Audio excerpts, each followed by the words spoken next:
If I kill that bird. Barbara, that's a ball. Get away, Baldy! Yeah!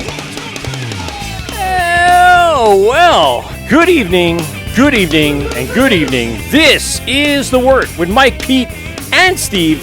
GovsRadio.com. We are live here at the biggest and the baddest comedy club in all of Long Island, Governor's Comedy Club, in the heart of Levittown, and in the heart of where they take sand out of a giant shed and spread it throughout Nassau County. And it's fantastic to see tonight in the snowstorm. Thanks for joining us. We are live here with some very special guests for you tonight. But before we get to them, we have some sponsors. Steven, take it away with Rosie's Draft Solutions, please. Yes, Rosie's Draft Solutions is a Long Island family-owned business that provides professional draft beer system services, line cleanings and maintenance, draft beer line system installs, event dispensing solutions, and more. They are passionate about craft beer and making sure that it has the same quality as when it left the brewery, and that's only done by making sure those draft lines are perfectly clean. Clean it tight. Rosie services bars, restaurants, halls, events, and all other beverage establishments, including home kegerator installs across Long Island and Westchester. You can reach them at rosiesdraftsolutions@gmail.com or call them at 631-219-2075, Monday through Sunday, 9 a.m. to 8 p.m. Mention the Wort. Yep. Get, I think you get bikini wax in there. Bikini? Now it's No. You get a discount. Yeah, you get a discount. So go to rosiesdraftsolutions.com or follow the link in our link tree, Rosie's Draft Solutions. Give Nick a call, tell him the Wort sent you, and receive percentage off your service or your order of anything from Rosie's Draft Solutions. Thank you very much, Nick and Dad, for being a sponsor of the show. Small business, Long Island-based, love them. Tonight we are also sponsored by Beer Maker. BEERMKR for your at-home automated tabletop brewing system. All grain, kits available. Fantastic little thing if you want to start up brewing instead of going out and getting the Mr. Beery kit from Bed Bath & Beyond or wherever they used to Or buying $5,000 worth of equipment. Right. Well, I mean, is you keep that in your middle shed ground or somewhere? your garage. All right, for $500 using the Wort code, you can get your own tabletop brewing system automated with an app all grain system that you can now monitor with your phone. Add fresh hops, cryo hops, do your adjuncting, everything all within the system. Go to BEERMKR and order yours today and type in promo code The Wort for your percentage off your Beer Maker. Tonight we are also sponsored by Brew Bag for your beer pong cornhole. Brew Bag for your outdoor beautiful beer pong cornhole. That's right. You're playing cornhole. You're playing beer pong all at the same time. I looked at mine in the shed today. Yeah, so I stared at it for today. I said, not today, babes. No, today's not that day. But maybe coming up soon. I heard 50 degrees coming up towards the end of the week, so maybe we bust it out for a little bit.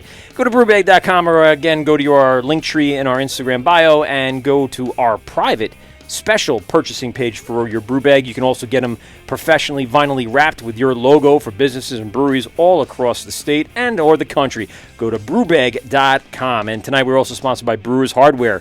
Brewers Hardware. Will, thanks very much, man, for sending this year's care package. We gave one of the gift certificates out to our guests tonight. Hopefully they'll buy, maybe some... lots of tri-clamps. Tri-clamps. So many tri-clamps. Jack's going to love the tri-clamp collection that he's going to amass from Brewers Hardware. Go to Brewers Hardware and get everything you need for your small batch or large capacity needs. Go to brewershardware.com or, again, follow the link in our link tree of the bio of our Instagram and get your brewing equipment today. And speaking of today, we are joined by the gentleman from Somerset in West Hempstead. And thank you, gentlemen, very much for through the storm, joining us for a fantastic time in the studio tonight, and bringing a shit ton of beer is the words I would use for that. And we're going to have a great time. So thanks very much for They've already coming in. touched my heart because immediately, Lager filled your glass. bro, they immediately. How long, some breweries, we have to like kind of coax them Yeah, into like, hey, pouring. anytime you guys want to open a beer, These guys were like, asses didn't hit the Put- seats before there was they beer like in the cup. put the goddamn glass down. I We're do filling appreciate it. that. For Love anyone that, listening boys. in the Love future, we do appreciate beer in the cup immediately. Even though we may not drink it immediately, it needs to be True. there because as the minute I want it, it also kind of breaks up, like, we're trying to get the conversation moving, yeah. and then we have to stop the conversation for Crack some somebody beers. to drink. It happens. It happens. So, Manny, Tom, and Jack, thanks a lot for joining us, man. You Yes, guys yes. are, thanks a lot for coming out. And this is an interesting story we were just talking about before the show. Obviously, everyone has the question for you, the Newsday article or the Village patch and all that other stuff. So I want to hear from your perspective, without the, let's say, editorializing, exactly how this got started, because you are very, very new in the scene. You guys came out of nowhere, made a little bit of noise in the industry, especially when there wasn't as many breweries opening up. How did this get started? Where the hell did you guys come from? It was like left field to us. We're like, who the shit is this? Yeah, for sure. So, Sorry, I first- get up that high. I usually It's all don't good. talk. That was nice. I know. I'm So sorry. first and foremost, thank you guys so much for I'm excited having to us. have you on. That's why. Yeah. So again, just to introduce, my name's Manny. Yeah. I'm the head brewer. Next to me is Tom Sullivan. Yeah. He is our brewing apprentice, and then Jack over there, big guy, is our brewing assistant. So Yeah. And social media guru. and social media. And drummer extraordinaire. And drummer. We'll say There that. you go. We'll put that in there. You'll throw it in So there. everyone always, so my previous profession, still a profession. I'm a board certified internal medicine physician. That's crazy. You want to look at my hernia? I need to get it fixed. Yeah. I was saving that for the show, by the way. So What's funny, you always ask me to fix it. I know. I can't do that. Just pop that in there. Just give it a good hard donkey Just- punch, and I'm just- good to go. Just kick it. I'll give you some of my medical stories later, but I have a pretty long medical history, and so I always like to mess around with doctors to see what they thought about it. So it'd be interesting to see it. But yeah, board certified medical doctor, physician. I am, yes. What? So, so this brings the question to a lot of people's ears: is like, why? Why would you then start a business with brewing that in tradition is not the most lucrative place? It had to be from passion. You have the money. You do whatever you. I mean, to some point, right? I mean, you don't need to do this to make a living. You have a living. Yeah, So definitely. what is it that's going to drive you? What is the thing that's going to push you to be a brewer in this industry? Yeah, for sure. So when I was living on the Upper East Side of Manhattan, just like everyone else, started off on small batches. So started off in 5 gallons, bring right off with the stovetop. Got pretty good at brewing beer, I would say. I turned my second bedroom in Manhattan into a whole chemistry brew lab. So, Well, there's the background, right? You Yes. you have the knowledge of the chemistry. I mean, he could have went, meth lab, but he went brewing. Kid Mr. which Whited all day, but yeah. 100% Mr. Whited it. So oh God. what was really nice is living on the Upper East Side, big outdoor balcony. When I had my big outdoor balcony, I used to bring all my brewing equipment out there, and I would be brewing outside in Manhattan on a private balcony, right? So Which is totally legal, I Right. believe. Oh yeah. just like you guys said, Yeah. I mean, very Breaking Bad kind of style. Yeah. I'm very surprised that nobody called the cops and was like, "Hey, there's this kid who's cooking meth on the on the balcony." Well, they right? knew it was So- beer. They could smell it from a couple of miles away, and they're like, "Oh, well, we're gonna see a brewery open up in town soon. So maybe in the next 2 or 3 blocks, we'll have a nice new brewery." I wouldn't say anything. Yeah, I'd so- appreciate the smell. That's for sure. So a lot of people, to tell someone that you're thoroughly enjoy organic chemistry, it's kind of crazy. It's really not a right? line you use at the bar for the women. Yes. Like, hey, lady, I thoroughly enjoy organic chemistry. You got to say it like that, though, too. And Like, so oh, take me home now. there's no doubt about it. The first thing that I even tell Tom and Jack, who are to my left over here, the number one rule of like brewing good beer is that you have to brew bad beer first. Yeah. And so there were tons of batches of bad beer that I brewed before I ever got On the into- balcony. 100%. There was. And I was doing it pretty, consistently. So I tried to brew a batch of beer every other weekend. Okay. And so I started about 10 years ago. Oh, wow. got pretty good at brewing beer. My brother moved into his new house in Garden City. Okay. When he did that, obviously, I commandeered his garage. As he should. Off the balcony and into the garage. Hesitant to his wife, we totally outfitted a one-barrel system in there. Really? Swear to God. So we had, a couple of keysers that were in there. We had about 8 taps that were in there, all stainless steel, fitted with, a very large 3 compartment sink and everything. Wow. Water filtration system, all that kind of stuff. Insulated the hell out of it. This is like home brewer's dream. Yeah, Like if even I had- could put something in my garage, some of those guys from LIBME have like Yes. really outfitted basements. They know the grind. Fully automated systems, I know, too. it's crazy. man. We even had a video game in there. So Yeah. Well, see, that's... Well, that's then what I'm you do with in. your downtime. I'm in. Yeah. So, it was kind of crazy. So there we were brewing beer in my brother's garage, really started getting into the fine tuning of the chemistry and everything. And like, I always believe with brewing beer, if you change 1 or 2 variables, then you can kind of get down to the nitty gritty and really try and figure out what changes beer and how it goes from being an okay beer to being a great beer. And then Just really spending the time. It's really the grind of really This trial and is error to get it to where it needs to be. 100%. And that's why with Somerset Brewing, our motto is basically sound science, creativity unleashed, meaning that we go in depth in chemistry, trying to figure out how to basically modify our beer to get better every single time by changing just 1 or 2 variables. Now, what was some of the downfalls, the pitfalls of those first beers? Was it open air of the city? Was it the city water? Did you account for those types of things? So Like what believe it or not, the city water is actually wonderful. Yeah. So aquifer upstate, right? Or not aquifer? listen, you get a lot of soft Reservoir, water. that's what it is, So yeah. you get a lot of soft water, which has exactly the calcium, the magnesium, every kind of other kind of cation, anion, and I'm not going to bore you guys to death. No, with, Boris, because this is the kind of stuff that with I chemistry enjoy over and he here. knows about already. So I'm a nerd at heart. I love the chemistry. When we interviewed a few other people, I don't know if you ever met Ian from not North. What am I talking about? Norfolk. North Fork, yeah, sorry. I was going to go North Park, and I don't know why I was going to go there. It's totally not the right brewery. Same thing. He's Stony Brook educated scientist pretty much, and he went into some depth. And we were just like, Microbiologist. yeah, I was like, wow, that's bananas. But the stuff was really interesting. That's awesome. So I'll give you guys a quick story really Yeah, quick. all right. So at Tom over here, when the brewery first opened, we just opened up about 7 or 8 months ago in West Hempstead. And Tom kept coming in basically every weekend annoying me, just pulling at my Hey, Manny. pulling at my pant leg, trying to just get his foot in the door. And to say the least, he got his foot in the door. Clean the bathroom. Legitimately told me he I'll- would clean the bathroom. But that's see, I like those. I love those stories Yeah. because my assistant brewer is now the head brewer for Peconic Brewing. Just because every time I went to a festival, he would show up and go, "Hey, want to try this beer? Hey, and what do you think of this?" And every time, and I'm like, "Man, this kid is persistent."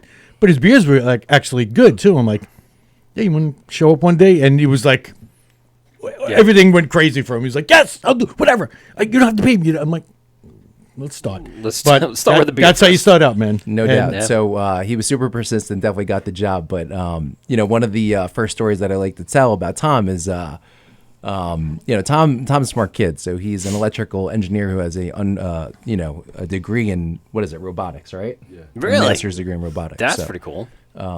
Well, that'll help with the electrician systems in the back. No Jeez. doubt. He's definitely helped out with all the electrical components Yeah. in the brewery. And, stuff and like when the fermenters turn into Optimus Prime, Yeah, we'll know who did it. But the story that I always tell is that when he first started to assist me with all the brewing and stuff like that, he goes, "What are you doing with your water?" And I was like, "What? You've never actually changed the composition of your water to add minerals in it?" And he goes, "No, because if you have good water, you can make good beer. All it has to do is just taste good." He was like, "Oh." See, and I love hose water, so I really do. I look for that in the summer. It's delicious sometimes, and I'm like, ooh. But that I don't think would make all that great of a beer. The metallic taste, the tinniness of the staleness. But yeah, you're right. In the end, to us, the water has defined regional beer, right? I mean, you go in the city, that beer has, and no matter where you go, has like a undertone of that city water system. Come out here, it's a little different. go Jersey. We've been to Jersey a few times. It's a little different. The grain they're using, the adjunts they're using, everything else could be exactly the same, 2 different beers. So we always found that the water really does have a significant impact on the overall taste. Now, with the treating of it, that could help balance it out, clear up some, chemical imbalance. But yeah, I mean, that's what I've always kind of alluded to. If you have good water, you have good beer. It's not far off from, maybe not from brewery to brewery in the same region or same area, but definitely brewery to brewery in regional. And does Other Half brew in DC? Yes.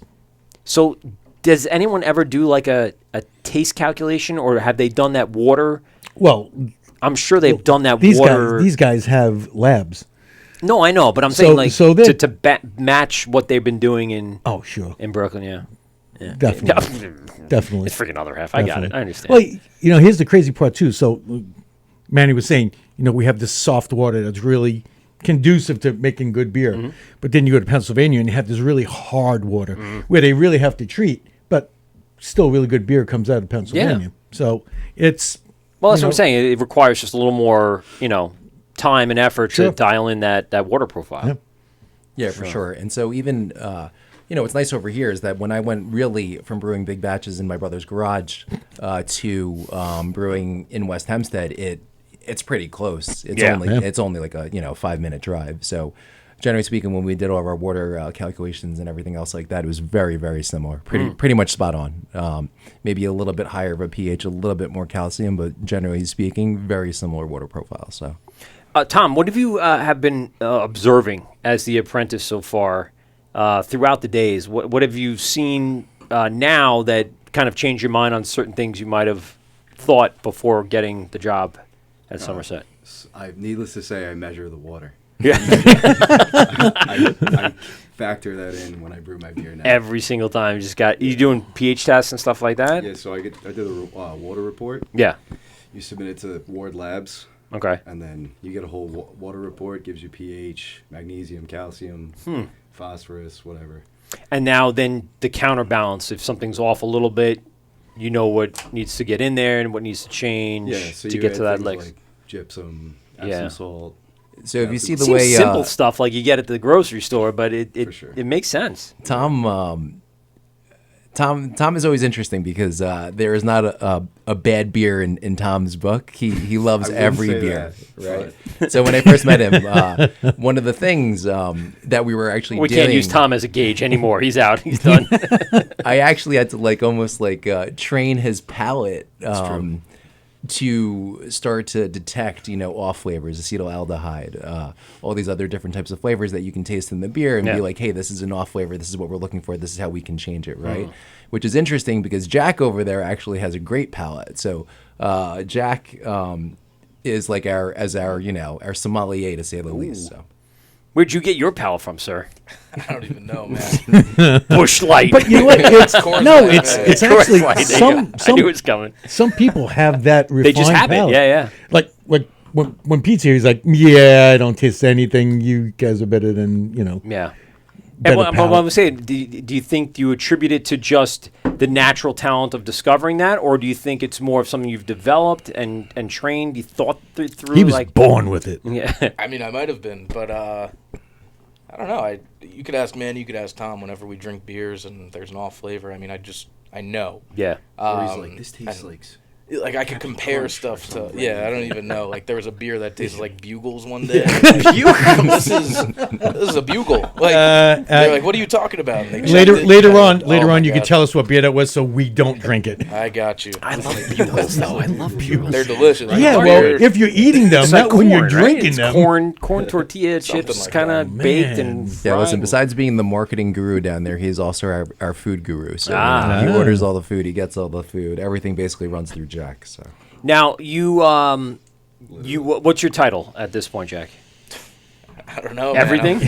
He's Jack. Do it all, He's pretty the much. Jack of Yeah, all really, trades. I am. so we are definitely still in small brewery mode where everyone here, it's all hands on deck. Okay. It's kind of sharing responsibilities across the board. Yeah, no doubt. So we're trying to brew about. We have a 3.5 barrel system where we're Okay. trying to brew. We can really pump it out to about 4 barrels. So we're making about 16 kegs a week at the brewery. Okay. That's a good amount of beer. It's a good amount of for beer. your space, your size, and right now, can you double batch? Do you have the ability to really, what's your limit on really pumping? So we can trying to get stuff out, because I know in like the spring, summer, things come up, people are coming out. It's gonna be a lot. You got a nice outside spot, as we saw online. You're gonna have to provide enough beer. Are you gonna be able to support? Yeah, 100%. So we have cold storage space where we've already been taking kegs. Okay. And traditional beers like the one that you're drinking over there, which is Memphis, which is a lager, where we've already been taking 8 to 10 kegs, and we've just been stacking it away. Okay. So we have about for the upcoming spring, we're hoping to stack about 100 kegs off site, and we can bring them when we need. So, but yeah, due to our outdoor space you and got enough everything, beer. I'm just gonna say you have enough beer. yeah, we question answered. yeah, we were. We opened up 8 months ago. The reason why. On a lot of our stuff, it says established in 2021, is we got over our permits, everything was good and gravy, but still at that time, COVID was still a deal, right? No reason to push at that point. No reason. It also helps that, again, I'm a board-certified internal medicine physician who is grandfathered into acute COVID care medicine. Yeah, So you were busy. I was busy. Very busy. Yes. And which I guess kind of all worked out. I mean, you kind of had the right timing for it. It opened when it opened on the right moment, and people are getting out there because, you didn't fade into the background immediately. That, like I said, it's still on people's minds, and people are still posting about it, and people are still saying things, and the word of mouth is getting around. So yeah, definitely. Like I told you guys before, it's interesting because being a home brewer, the only thing that I really wanted to do was just provide a place for people in the. I've always said this. I'm 40 years old now, right? Whenever I would come back to Garden City, my brother still lives there. My parents still live there. My older sister lives there, and my sister lives in Queens. That whenever I would come back from Manhattan, where I was living, there was never like a good place to kind of go grab some beers where you can bring the dog, bring the kids, and everyone kind of hang out and relax, right? If you guys know, Nassau County, right there in the center, Eastern Queens, Western Nassau County, you have to go all the way down to Barrier. You have to go all the way up to Garvey's Point. You got to go all the way out to Suffolk. You got to go to Queens, Brooklyn, and get good beer, right? There's like this dead zone that's sitting right there. yeah, where it's like 10 miles of just a radius that there's just nothing, right? So between me and my brother-in-law who opened up Somerset, we were like, all right, what better time to do this than now? So kind of while the whole world was basically standing still for COVID, we were getting our hands a little dirty and, building the brewery. So Now, how'd you guys come across this space? You're saying like it's the right space, not much around. You pretty much kind of distance yourself from anyone else between, the South Shore and things like Barrier or Long Beach, the North Shore like Oyster Bay and anything like that. You have Lost Farmer in and around Malvern, right? So it's kind of like a dead zone, and nothing in that Eastern Queens area either. I mean, you have to go a little further in there to start getting some brewery action. What was the draw to this area for the brewery? yeah, for sure. So again, I grew up between New Hyde Park and Garden City, Okay. and so we were looking for a space for quite some time. I mean, there's got to be a billion spaces out there. You would post-COVID that. Be surprised. Well, I guess you were in the midst of COVID looking for it, right? So you're Yeah, trying for to- sure. So I've always said this with a lot of breweries that I've ever visited, right? If you go to a brewery, if it's outdoors, you'll stay there forever, right? Beautiful day, picnic benches outside. You'll sit down. You'll have, not just the lager, not the IPA, but you'll run through a whole bunch of beers and you'll hang out, right? And especially if they have food, Jack. Especially if they have food. He knows what he's doing. But if you have an indoor space, it could be beautiful. You'll have a couple beers, a flight, whatever, and then you'll go home, right? Yeah. So, again, we saw the need for something where people between the ages of like 20, 21 to 40 with kids and dogs, that was like what we were trying to do. That's your marketing spot, right? Your 100%. demographic, yeah. Our demographic in that Pretty much area. my demographic. I have kids, I have a dog, and I'm in my 40s. And I wanna drink some And I beers. want to drink beer all the time. But it's interesting, again, growing up. And I have a profession that provides me money that I can afford to do that on the regular. And, right? and That's what it is. Jack over here is only 23 years old, and Tom is 30, and I'm 40. So we're crossing all boundaries over here in regards to ages. But whenever I would come back, I would always ask my brother and sister, like where could we go to have a beer? And there was just no place to ever go. But if you think about it, between New Hyde Park, Stewart Manor, Franklin Square, Garden City, you have all these places where you have young families, right? Everyone's in their 30s, everyone's in their 40s, everyone Working has young kids. professionals. 100%. Yeah. And we knew that it was like an untapped market. And if you come down to Somerset on if it's a beautiful Friday, Saturday, Sunday, we have a bunch of tables outside. We get different food trucks out there, and then it's just a nice little atmosphere. Yeah, So. the outdoor space surprised me because initial posts kind of were about inside and what it looked like, and I guess you were very proud of what you constructed, a nice, beautiful indoor tap room. And then when I started seeing the posts of the outdoor area, I went, holy shit, in Western Nassau, having a nice, beautiful backyard with picnic tables and umbrellas and stuff like that. It looks phenomenal. You guys did a great job. So that was the kind of what you're looking for. You wanted that indoor-outdoor, multi-season, kind of multi-space area. 100%. So we all know this, right? In the brewing industry, January, February, March is basically like your slow season, and then you build up to it. So our outdoor spot, if it's a beautiful day, bring the dog, bring the kids, have a couple of beers and eat off the food truck. Yeah, 50 degrees is good for me. I could sit outside of that. I'm good with that. Even what's funny is that last weekend it touched 60. Yeah. And even at 60 we had 50 people sitting. Yeah. You need the outdoor space. You really do. It's tough to live without. I mean, think about 27A when they first started. Small indoor space, not much room, and then all of a sudden they bought that land or at least That little negotiated spot, that yeah. spot. That means a big difference. That's another, let's say, 20 to 30 asses in seats, and we know in the restaurant business, every seat has a certain value, right? So when you look at the bar, and it's like 11 grand a year a seat or something like that, and you look at, I'm making stuff up, but you look at the tables in the restaurant, and each table means something, and so for breweries, it means even that much more, especially since all your revenue is coming through your tap room.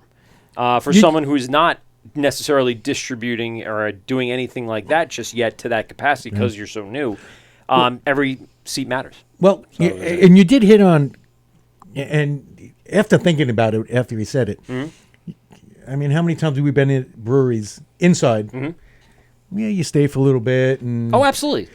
but unless it's giant. When you're outside, You lose track of time. yeah, There's no you doubt just about it. hanging out, Listen, and it's good. In the and- heat of the summer, again, we only opened up about 8 months ago. But there would be times, we'd open up on a Sunday at 12 o'clock. I'd look up and people would still be there at 8 Yeah. p.m. I'd see the same people that were sitting their asses down at 12. the best feeling is I was like, listen, buddy, go home, put your kids to it's about sleep, well, the best one is when it's late at night and they're still hanging out, and you're like, "I'm sorry, we're closing. You're gonna have to go," but they want to stay. That's such a great feeling because one, they're enjoying your beer, enjoying the atmosphere, and they're going to be telling everybody else, "You got to come hang out." Dude, I was there It's for great. like 10 hours. Yeah, you It got to was come such and a hang good out. time. Yeah, it really does make a sense good. with the word of mouth for sure. So you guys found this space. What were the kind of town experiences like? Like, what'd you have to go through to So get I- this thing finalized? Because what was there? What was prior to there being in the space? So in our brew house area, it used to be a truck auto mechanic kind of place. Oh, God. And on the other space, believe it or not, it used to be an eBay seller.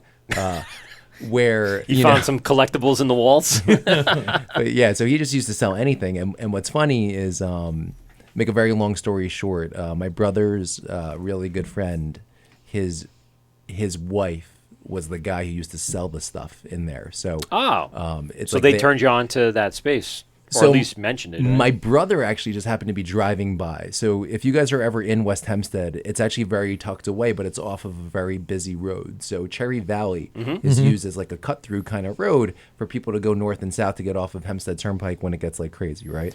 On the way to the Islander game. Yep. Pretty much is where trying to get the hell out of there somehow to get off that. Yeah, for sure. But what's great about our little brewery is it's definitely tucked away, and we have a ton of parking that's back there, and we're also kind of hidden. So, off of the main street, we put some signs that are sitting out there. You can't really see us, but it's nice because when you find out where we are, then you know where we're at. You're in the know. Yes. Yeah, I know where that's at.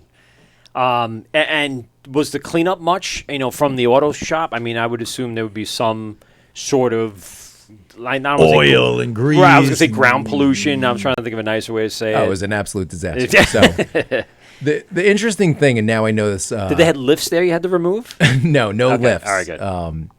Because those things are tough to, especially the ones that are from the pressure on the hydraulics underneath. Yep. So That's a tough one though. I've never owned my own business before, right? I mean, what do I know about running a brewery? I'm a doctor, right? So.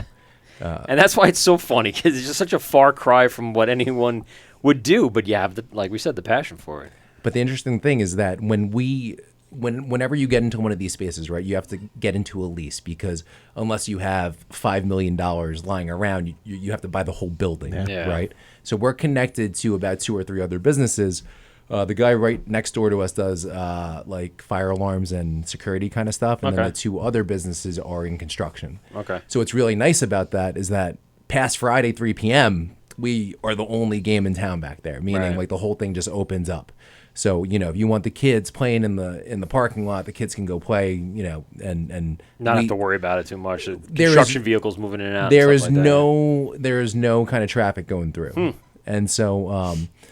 But going back to the commercial kind of real estate and everything is that when you get one of these places, unless you're filthy rich, you can never buy one of these places, right? Especially in Nassau County.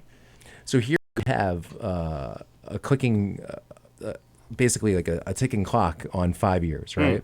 So you have to build out your whole space. You have to outfit it, right? So here I am, jackhammering through concrete to lay plumbing for the drainage system for the brew house. And that was probably the craziest thing that I've done for the brewery. I mean, jackhammering through 2 feet of concrete lay some pipe. So Now, was there, like I said, any pushback in getting everything approved from the town? How is that?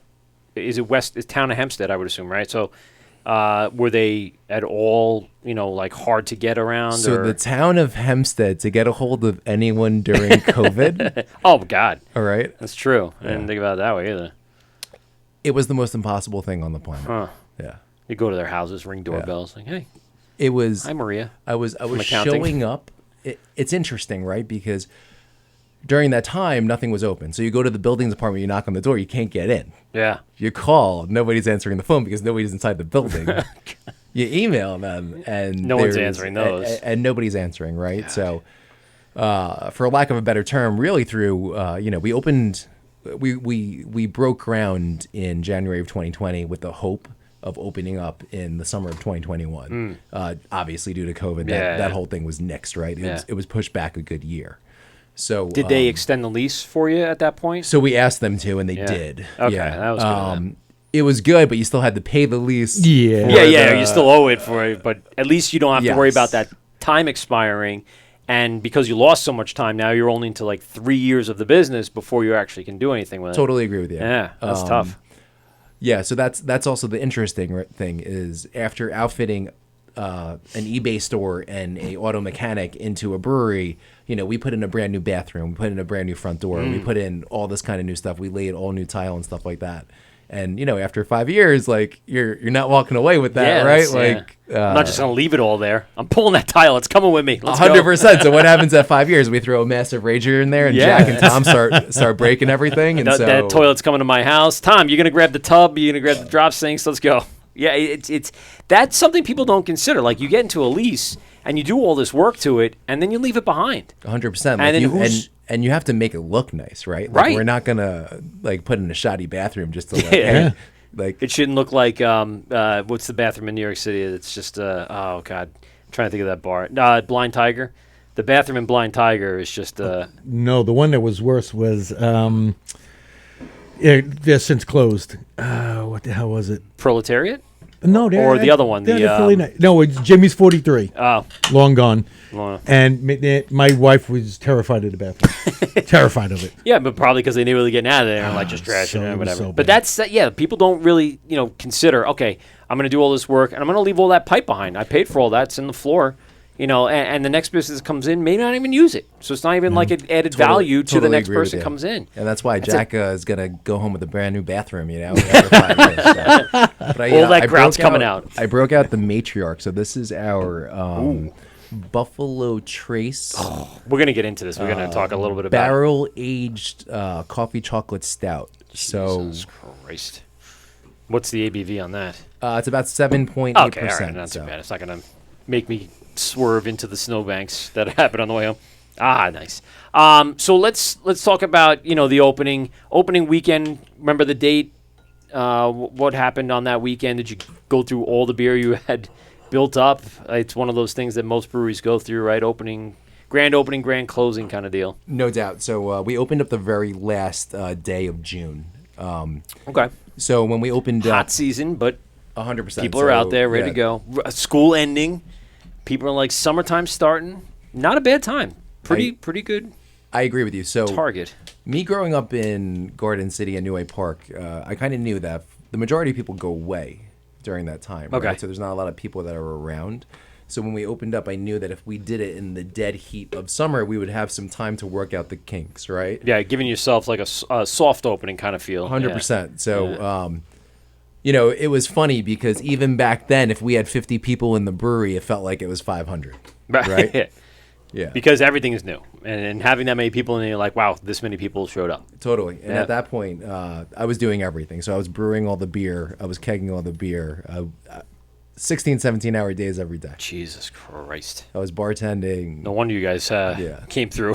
Jesus. So, 6 weeks after, Tom and Jack kind of came around and definitely... You finally got a good night's sleep at that point. You're like, oh. So just like everything, again, what do I know about opening up a brewery or running a brewery, right? Right. So I needed to kind of see everything that kind of was coming in, everything that was going out, and then just to get a feel for who we needed, what exactly we needed. Yeah, like a zoomed out snapshot of just kind of like the overall, how's it going in this sample set of a week, a month, a year, or not a year, but you know what I'm saying? Like as you look further, what are the needs? How can we improve? Exactly. And one of the, one of our most beautiful signs was from June, and moving forward every single month, we were just getting busier and busier and busier and busier all the way up, even into December. Nah, they realize the beer doesn't suck, so that definitely helps.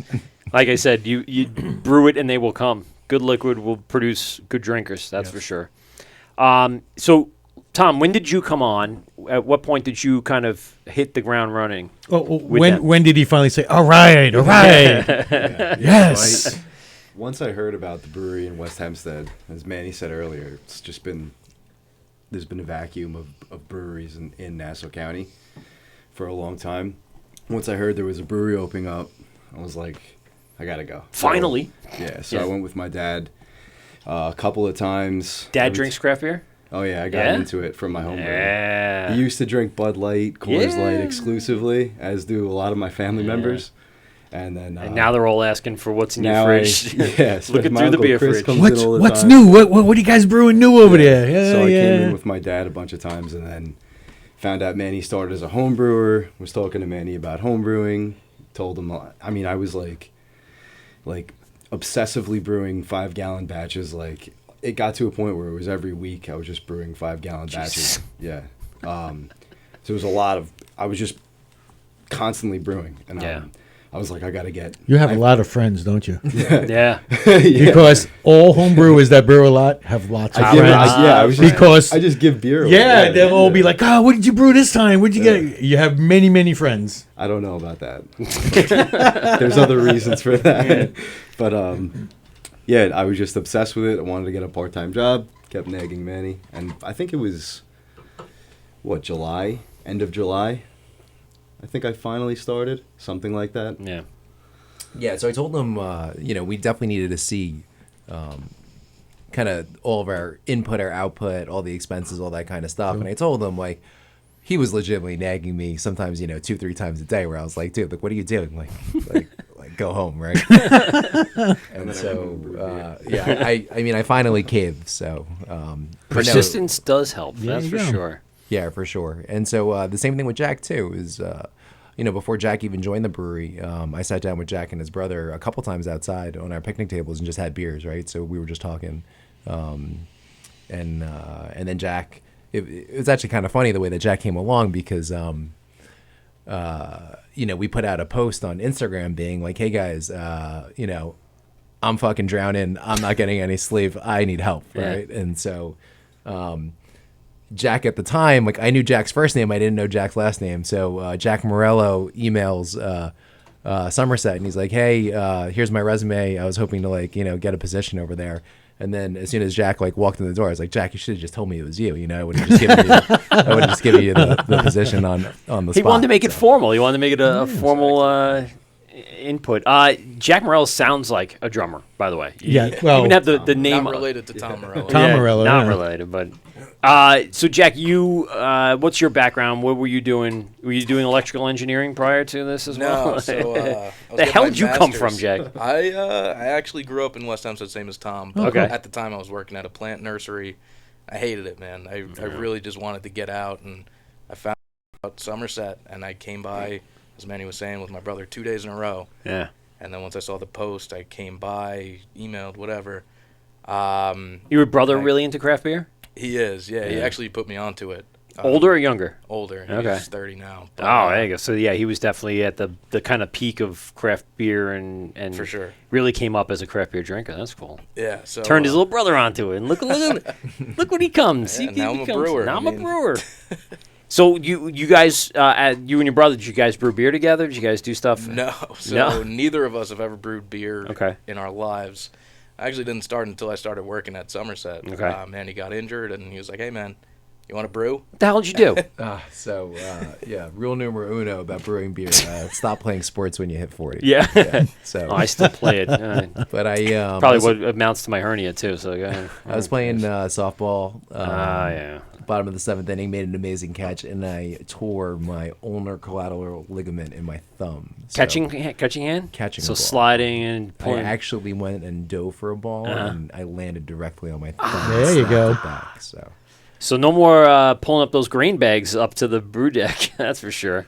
You know what was God. actually, it was a blessing in disguise, and the reason why I say that is because it was good, because before that I was actually teaching Jack how to brew beer, and Tom already knows the processes and everything. And so when this happened, it was like, all right, boys, I can't even put on gloves. I had this massive cast on my hand, and here we had a thriving business, and we needed to produce 20 kegs a week, or nobody was drinking beer. Yeah. It had to sustain. So did you guys pretty much just take over for all the brewing processes? You guys, you have your recipe set. We'll kind of talk a little bit about that after the break. But for the most part, you're just following, or are they bringing their own recipes? Have you guys been able to introduce new stuff to the whole plan or the schedule? So not yet. Okay.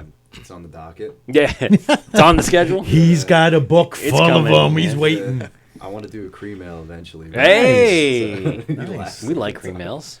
Delicious. Just brewed them. Yeah, I I know. like all sorts of weird stuff. Yeah. And at Somerset, we brew really fundamental beer. Yeah.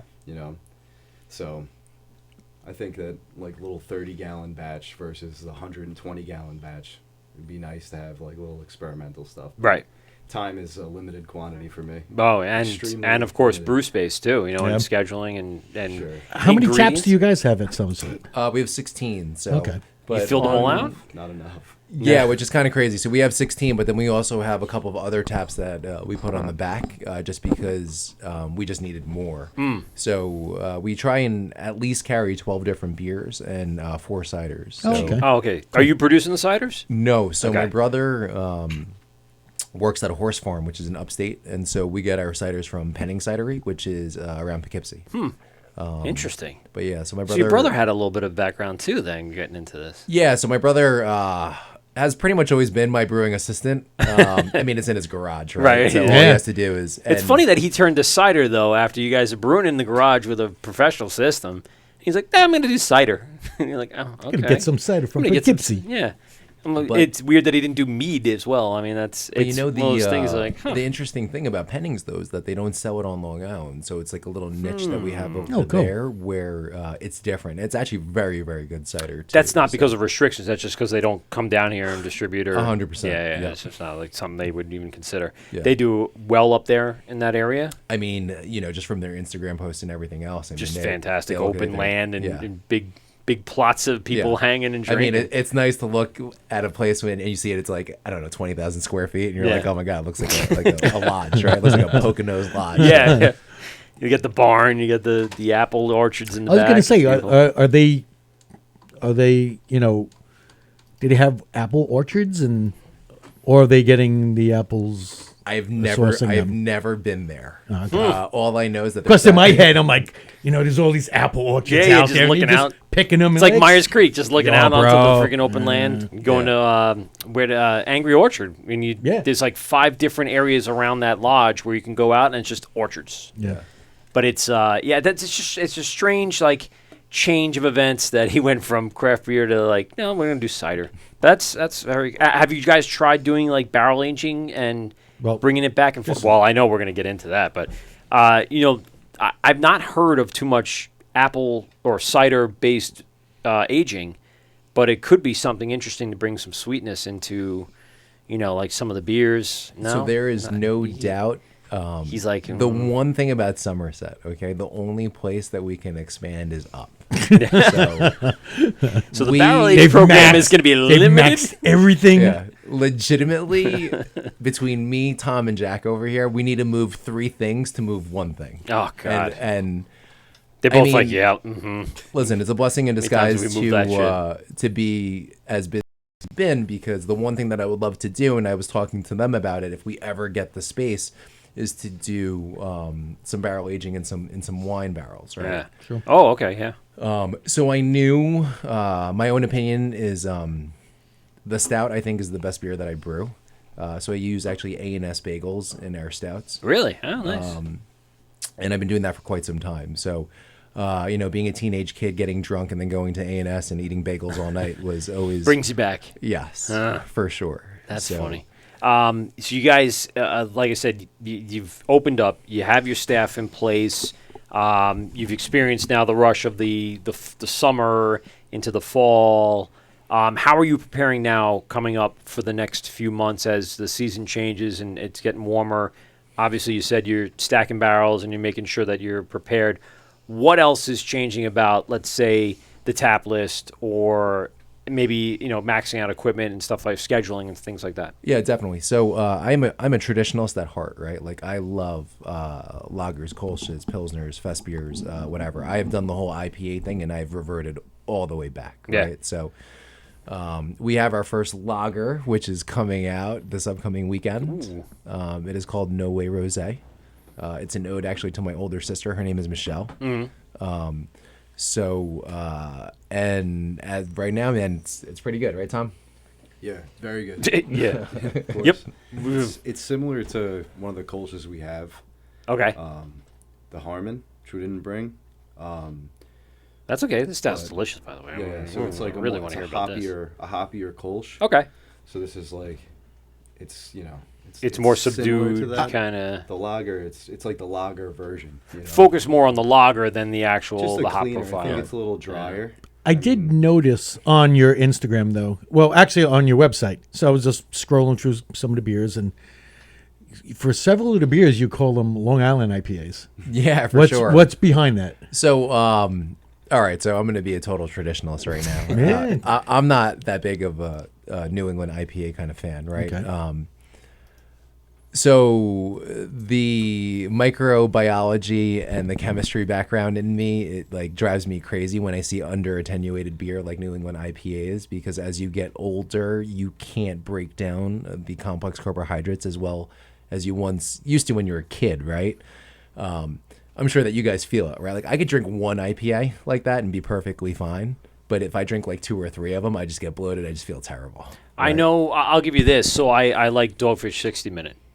A little clearer of that, like an American IPA kind of feel. I can drink a 6-pack and not feel a thing. Not alcohol-wise, but like, health-wise. I don't feel terrible after that. I will, and I love it. Don't get me wrong. But like 2 double IPAs from Root and Branch, and I do. I feel like roll me over and shoot me. Totally agree with you. Not only because they're probably like 7 to 8%, and that feels good as well. But like, yeah, it is. It's more filling. In a way, 100%. the reaction to your brain and that is like, I'm full. So that's why I do go for like the let's say a sports day of football or something like that, I'm going to the more traditional, cleaner, but hoppy flavor beer than the bigger stuff. I'll maybe have one at the end of that trail, right? That was the big thing. I totally agree with you. So people, what is a Long Island IPA? I mean, I just coined the term, right? Like who made up the term New England IPA? Right. Somebody, somewhere. But when it It comes was to actually Frank DeSantis. when it comes I to just made that up, by the Ron way. DeSantis? Oh, God. There is a guy out there, and it's And I'm sure there is. There's a bartender, and he No. just said flipping to somebody. Well, here it is. It's There a was- New England IPA. so. We all think a lot of people think Alchemist was like kind of the first one, But were there they? was a brewer out there somewhere For sure. that had a beer that didn't clear out from whatever happened. Something stalled, or whatever. He's like, I got to get this beer out, and it was, I don't care, it's hazy. And to get away with it, he just said, "Hey, no, this is our hazy IPA." So nobody would ask him a question, Right.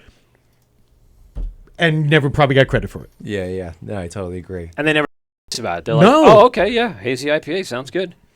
But the I've never liked the outrageously haziness when you get that fruity kind of backbone. I'd rather an IPA, just like Mike was saying, to be like clean, easy, and kind of mellow, right? So I've always even taught Tom and Jack this, is that I feel like a more well-balanced beer in all assets of the beer is better off than just something like that. And also, growing up in Nassau County, we're very brewery naive, right? Meaning, again, my parents grew up there, and in 80 years from my lifetime and my parents' lifetime, we've never had a brewery that was close to there, right? So, generally speaking, a lot of the crowd that we get, again, is brewery naive, so they want like traditional beers. So it was very interesting when we first opened up that our traditional beers, from our Pilsners, our Kolsch's, our Lagers, our Oktoberfest, our Stouts, were selling almost 1-to-1 with our IPAs, which is unheard of in the brewery world. Well, again, like you said, the But area, the locals, the people. 100%. So I knew that going in. Okay. Well, that's a good, analysis by you, knowing that craft beer was not a huge thing in your region, in your area, and that the way to draw people into that business was traditional styles. And especially since right now, since you've only been open 8 months, you guys are really hyper local. Like, your fan base is within a so many mile radius, because 10, 20 square now miles. there is a brewery in that so many mile radius. Or select number of people in Maryland. Totally agree with you. Yeah. What do you got? People Brought traveling? a bunch of beer to Oh, Maryland. yeah. just hand dropped. Yeah. And they're like, oh, what is this? Well, you got to come to Long Island. And I agree with that. In some cases, for places like my town, Lindenhurst, or other places like Patchogue for a while, and then Bayshore, right? You have these groups. Riverhead new. Riverhead. Oh my God, Riverhead. So you have these concentrated areas where you almost have to now be different than everybody else. You can't be the IPA heavy people because everyone has an IPA, or you can't be only lager based because someone's gonna have a lager, or you can diversify a little more. I think that's what they're all doing now to kind of stay relevant within that area. You don't even have to worry about that quote unquote competition. Not that they feel like it is, but you have two ends of the spectrum. You have an area that doesn't have anyone else to come to, so they're coming for you. Or you have an area that people are coming to for a day and they're jumping around. I think because you're away from enough away from the rest of the group that you actually feel like they're coming and they're going to stay for a while. They're not going to come for a beer, hit and miss, or hit and go. And Yeah, I totally agree with you. hit it and quit it is what I was trying to say. As we know, right? Right now, I mean, a lot of beer drinkers are hopheads, right? So Yeah. they love their New England IPAs, love the juiciness, love the fruitiness, love all that kind of stuff. And so there's great New England IPAs on Long Island right now, right? You have exactly what you said. You have Root and Branch. You have Noble Savage. You have Barrier. You have Finback, Yeah. right? Oh, God. And even now, one of the brewers at Finback, who's really good friend to the brewery, Bert. We went there and. He's producing great stuff. Frank from Noble Savage is producing like phenomenal stuff. Shout out Frankie. Frankie boy. Yeah, so it's one of those things where are we gonna jump in this market and just compete with like some of these dudes who have been doing it for the longest time and who do it really well, or we can just hit our local area with traditional beer, right? And guess what? That's like the beer that I drink, right? So Tom always laughs at me because Tom loves to brew all this crazy crap, right? Like even the last couple beers that he was brewing, I was like, I don't even know what the hell kind of beer that is. What style is that? Braggot, yeah. He brewed a Braggot. He brewed a Roche beer. He brewed a. We don't talk about that.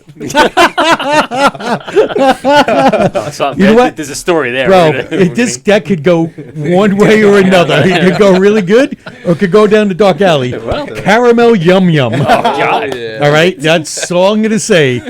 Just that, I don't know. Coming to Somerset soon. Yeah, I don't know. Manny has that look. The Yum Yum series. The Yum Yum series. Yes. Oh, Season man. 4, Episode 6, Yum Yum strikes again. And so, you have Barrier who has money, which is like, for me, quintessential Long Island beer, right? Yeah. I mean, they're now international, right? They sell their stuff. Thanks to Bobby, just traveling, hop skipping all over the Europe and selling Barrier That everywhere. Savage he And is. all he's doing is like racking up Instagram points for the number of places he's been He always to. looks happy though. And all the foreigners that, it sounds like a bad word, but all the people that he's met over and the friends that he's made and the connections and the networking. I mean, he is a very personable guy. I mean, besides that, God, I mean, that's what it takes that personality of someone like Bobby to get over and extend the brand to Europe, who has no clue where Oceanside, Long Island Totally is. agree with you. But the best part about it is it's because they But make it's good the beer. beer. It's the beer that they make good stands up. beer. And that's beer, what it, beer is very good. So, Yeah. Barrier Money put Long Island beer on the map. Right? Yeah. Like that's like one of the quintessential Yeah. beers Money. that ever. I don't even like it much anymore because there's been so many other beers. And I don't mean to hit on Barrier. I loved it. But like some of their other beers, Ishcray, like I said, that's one of my favorite from their collab with Sand City. But what was the Cryo Hop one that was the surfboard? Lupo Max. Yes. Lupo- Yeah, that was delicious. And they kept coming out with stuff over and over again, even after Money. I'm like, I like this better now. And so far away from Money now is where I'm at. I liked it when it was out, and it was Money's great. one of those ones, if you see it somewhere, Right. and there's you know it. There's Stellar, Goose Blue Island Moon. IPA, and you're gonna get the money. I get Sophie. You know if you're it was getting the Goose money. Island Sophie, I get it. But Oh well, I like Sophie. come on. It's delicious. But that's the thing. Like, Barrier has that name recognition and the beer to support it. And I guess, as you're getting through your first few months, you're starting to develop that sense of your own kind of brand and what it's going to bring. And obviously it starts with, what your local people are coming in and asking for. You have a good support in the local community? You have, people asking for certain things that maybe you don't brew that you've kind of taken into consideration as you go along? Yeah. So everyone that always comes always wants a sour. It's the one thing. really? God damn Yeah. people. We've had. I love sours, but We know that. it's a weird one for people who are like, I want a sour. I'm like, what? It's actually all the time. Yeah. Yeah. It's very. I do like them. It's very interesting because from a doctor's perspective, okay, pediococcus is a really bad infection that you don't There you really go. want, but here we go, brewing beer with it, and everyone's drinking it. Yeah. We're like, what are we doing, Ugh. right? So Well, you can't. Tom's like, yep, I love it. Tom's like, I'm slathering that all over the place. Coat the liner of Oh the tank. man, give me a little pediococcus, lactobacillus, and all them beautiful ones. God. The I want to hear a lot about Sacrifices. these beers. We got to hear about them, but we have. We're gonna just take a quick pause on Instagram, and while I'm doing that, I'm gonna shout out a couple things because wow, there was a lot of people. Brian McAvoy from Jones Beach Brian. saying what's up, and it says Manny and Doctor/Carpenter. I want to know what that's all about. Oh shit. And holy smokes, I can't even. Okay, hold on. So this is why, I should. yeah, so Brian, I met Brian when we first opened up. He's a great guy. Yeah. Always came by the brewery. Definitely supported us when we first showed up, and he's been super helpful. So Cool. Jay Clancy is saying what's up. Emily Nelson, Sheila from Long Island, and now from Taproom. Is that where she's Taproom. at? Taproom, yes. out in Patchogue. Yep. That beer dad Robbie, dank beer reviews from over at Superstar Beverage. Rizzo, you deserve Black Horizon. Wow, it's just, I'm not gonna keep up, guys. On Instagram, hop over to Facebook and YouTube. The live video is up and going on right now. So go to Governor's Comedy Club podcast on YouTube and Facebook. All right, because I'm going to shut this down so I can actually go to our next segment. Steve, you want to just kind of preface this while I do this really quick? So let them know what they're about to do. So, we're going to do 3 questions. I'm going to ask each one of you 3 separate questions. Answer it as honestly as possible. It's nothing, like, when you lost your virginity or anything like that. It's all beer related. It's all good stuff.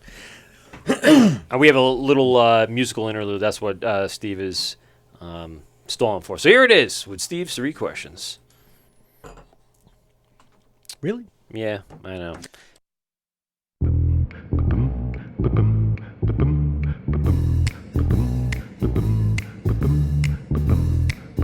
Hey, you cool hep cats. Tonight, we bring you a very special presentation. 3 questions with our very own Steve Pominski. Yeah. Steve's questions. 3 questions from Steve. 3 questions. Steve's questions. Go. There it is. I had to do it. You had to. I had It's, to, it's, had it's a to. tradition now. Yes. All right. Well, Manny, we're going to start with you Let's fire since away. you're the Let's man. So we're going to Fire do away. same question, one at a time. So, what was that beer, that craft beer that you had that turned you on to craft beer? What was that one beer you went, I got to find out more about this? So again, being a very simple-minded person and loving traditional beer, it was Blue Point Toasted Lager. Hey, there you go. Nice. We haven't heard that all that often, but No. it has been. Yeah. It has come up before. But sure, if you're from Long Island and you know the area and you've had those traditional beers, That was a great beer when it great. came It's out. Pete's. That It would still be is a good that's beer. Pete's.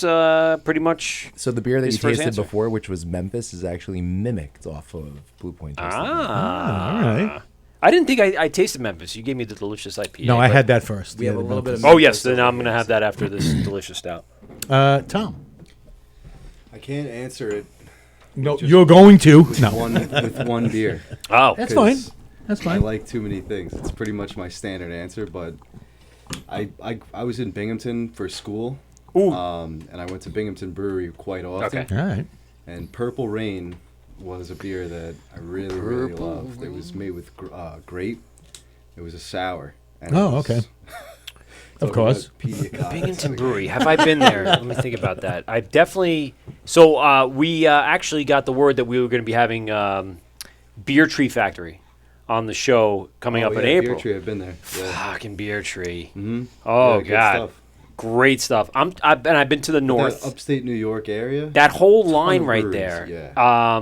So North it's like- Brewery. What's the other one? There's 3 factories. There's Oh, North. the farm. Yeah, that was an Endicott, yes. Endicott, Yep, yeah. That's what North is, right in town. Yes. The Endicott's not as nice of a town as I thought it was, but the brewery's nice. I The beer's lived there very for good. a little while, though. It's not. Oh yeah. No, it's, well, I just turned myself off. Yeah. Well, I was going to drink this, so I was trying to mute myself as I drank this. But yeah, that whole area along that line, and I like the area. Binghamton. a lot of It's- really good It's nice. breweries Yeah, over there. Beer Tree Factory, fantastic. We had the Schwartz beer at the last show. It was phenomenal. So yeah, good stuff. All right. Was there another one in there that you? All craft Okay. beers All got right. me All involved. Yeah, with it's craft pretty All right, much so you know what? We're going to go every- right past Tom. Yeah. Because it's. You remember what I Well, told you anything about from Tom before? Binghamton. Anything that is cold and is just beer related. Tom was right. the Even Tom if gauge. It's not Yeah. cold. I mean, All right, Jack, give me an answer, bro. All right, barrier swimming in it. Really? It's a money variant, I think. It That's really an just that's an old blew one my though, isn't mind. it? Yeah. So, for like 3 years straight, the only craft beer I was drinking was from Barrier, and then I kind of expanded my horizons and started working at Somerset, going to Finback, and I don't know, everywhere else. But swimming in it really just did it for me. Do you enjoy Ish Cray? Do you remember that collab with Sand City? That's one of my favorites. I love that one. That one. I'm not gonna lie, it's not one of my. I did enjoy it. I was big on the Deadly Combos when they were doing those. I don't know if they still are. Which one is but- the Bayside band collab? Was that Red Button? That was like the no. Amber, Was it? or No, was I that don't think it the was. dark beer? I don't remember. That one was very good too. When they were doing those are they 300s, 250 milliliter? What are they? The bottle. The Bombers, yeah. The Bombers. There's some good beers in there on those Bombers. Morticia. Oh God, fucking Barrier. They get me. They get me. Question number 2. Right now, Manny, what is your favorite style? I love lagers. Lager. Yeah, lagers and fest beers. So I love things with a little bit of maltiness to it. Just kind of like Blue Point Toasted Lager. right. The greatest thing about it, just like we were saying before, is I see where you're going with that. I could drink, a bunch of them. Right. This one that we have, 4.6, 4.7. So that one's about 5.2. Okay. So yeah, the beer that you're drinking right now is called Memphis. It's Memphis, actually yeah. named after my first dog. So Oh, it's okay. a Rottweiler. But it's an easygoing drinking beer. Yeah, for sure. It's like I said, I want to break this down, so I don't want to give it too much information just yet. But that, you're right, that kind of feels a little Blue Pointy, but different for sure. There's not that Blue Point kind of hook in there. For that sure. You totally So get. over the summer, I got a great compliment where one of the old, or one of the first owners of Blue Point before they actually sold it, they, he came to Somerset and we were talking. Yeah. And I didn't even know that he was the Blue Point brewer. Oh, And head brewer or old owner? Or what would old owner. So he showed up. Either Mark or and- Pete. Yeah, I don't remember. We interviewed I mean, Mark, right? Well, Pete really has like distanced himself from Blue Point. That's 100% him then. Yeah, and he actually Yeah. plays in a band. He plays harmonica. 100%, and he was And he's playing the the.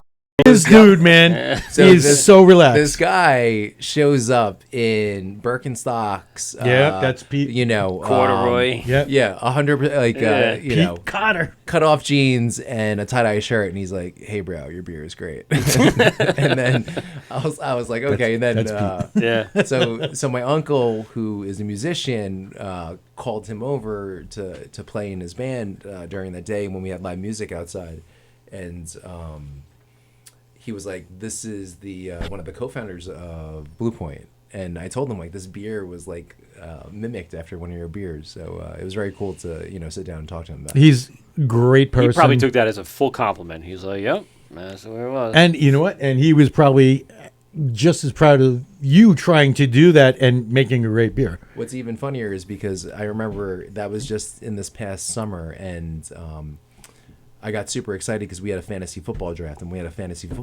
I haven't seen Blue Point Toasted Lager in a minute, and someone brought a case of it to our draft. Oh, And so I cracked it open, I drank it, and I was like, oh my God, this beer is terrible. there is someone on the phone, Manny. This is the Wort, Mike, Pete, and Steve, GubsRadio.com. Who do we got on the phone? Hello, we got the ghost today. Is this, yeah. All right, bye-bye. So, you guys, This is the same guy to call. this is the same guy I call. I'll let him go. And he's like, you know who this is? We're like, no, just stop. He's off. Watch. It's like It just says wireless caller. It doesn't give me a caller ID on it, so someone's blocking the caller ID, Watch it's too. Nicky Nooks. Or No, something. it's not Nick. Nick doesn't have time for that shit, that's for sure. It's the same guy, though. All right. Tom, I'm probably just going to go past you because you're just going to say beer. What style? Beer. Beer. No, Beer I style. beer. actually agree with Manny. Oh, Lagers. Lager's A nice. clean, crisp, refreshing lager. That's Nice. what I like. That's my favorite thing to drink. I actually, since I started brewing beer, I gained a crazy appreciation Oh, I for thought you were going to say wait. Yeah. No. I'm like, yep. Yeah, I know. No, I know how no. it feels. Bud Light, Coors Light, American Light lagers in general. And what's It's- funny is that's the thing. Like you start in your craft beer, you're like, ugh, Bud and Bud Yeah, Light, Coors, yeah. and then you realize what it took to make that beer All your consistent sins. All your sins all are the shown. time, Yeah. everywhere, all around the country, true. in your many plants to be so goddamn consistent. You're like, well, there's something to be said for that. That's for sure. Yeah. Totally. I mean, I don't truly enjoy drinking the Bud Light anymore, but I get it, I understand it, and I think it's really something to be proud of. At the same time, I'd probably like to drink just a local Pilsner because it just has a little more flavor, a little more, that fruitiness I enjoy in my Pilsners for sure. No, it's not there. Okay. Jack. Strictly fest beers and stouts. Jesus. That's my go-to right now. You know what? We're Thank gonna go Manny to for let's that. go to Jack for the third question first because he was prepared the whole time. He's like, he was fest beers and stouts. He just knew exactly what to Been say. holding on to it. Yeah. Exactly. Well, question number 3 is Yeah. You go into a bar. What is that one beer from any time, any place, anywhere, except for the ones that you brew, that you will hope to see on tap? I don't even know where it's from, but there's a beer called Crispy Squares. Yeah, it's weird. Tastes just like a cream soda. It was the weirdest thing I have ever had in my entire life. But it Sounds like it's like a breakfast cereal, Pop-Tart minis going into a sour. kinda, but it wasn't sweet, like overly sweet. It wasn't overly sour by any means, but that subtle vanilla, marshmallowy hint to it. It was probably a lager, now that I think of it, but it was super light, super drinkable. And I haven't had it in like 3 years, but I dream about it every single night. Every night. That's awesome.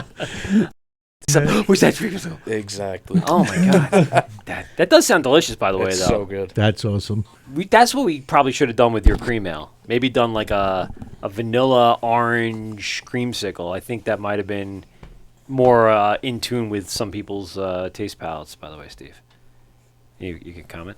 No comment. Come on. Yeah, I know. It was good. I've had 2 already. There you go. Yeah. So Wait till it gets warmer out. Yeah. Should I So hold many on? people. I have 2 more. So I'll so try- many people I've talked to are like, Yeah. bro, in the summer this would die. I go, I know. Yeah. Shut up. So just hold on to it. Yeah, It just should be hold on. fine. It'll be fine. Yeah, Cream ale. Steve did a collab with 8%, Dubco. 8% cream ale. 8% cream ale with almond, lemon, and vanilla. Yep. Right. Sicilian lemon, almond. To speak of Dubco really quickly, they were super influential on our barrel aged stout. By the way, They definitely- have a they definitely helped out. good barrel so. program over there. Boys, for sure. boys are very helpful over there. Yeah. They're willing to rising tide floats all ships, right? Is that the right Yeah. phrase? I usually fuck that up, but I'm serious. That's pretty much what's going on. That if we can elevate the Long Island beer scene, it means everything for everybody. Totally agree with you. So one of the greatest things that I've noticed about opening up this business is the amount of support and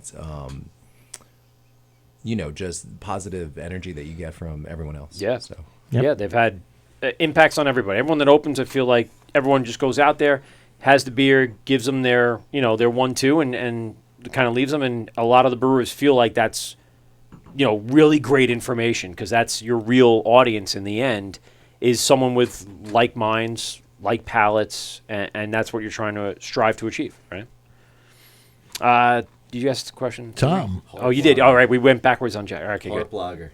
Hop. Right. I like harp. He likes the hop. I do. It's the Irish in me. Yeah.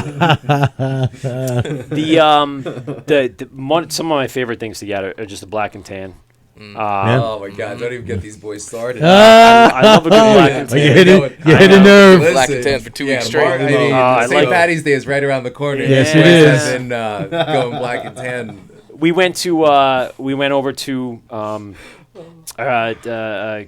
whatever. Went over to I'm sorry, Crockley's. I couldn't think of the name of it, and ordered a Guinness. And I'm like, I just sat there and go, wish it was a black and tan. That's why I just stared at it, going, I like Guinness, but I just wish it was a black and tan. I also like Smittix and Guinness, or Killian's, red and Guinness. I love Guinness as like that backbone to all their beers that complement it. It works very well for a lot of the things that I enjoy. So when I go out and I do one, I like a good black and tan. Black and tan. Feels good, yeah. Manny.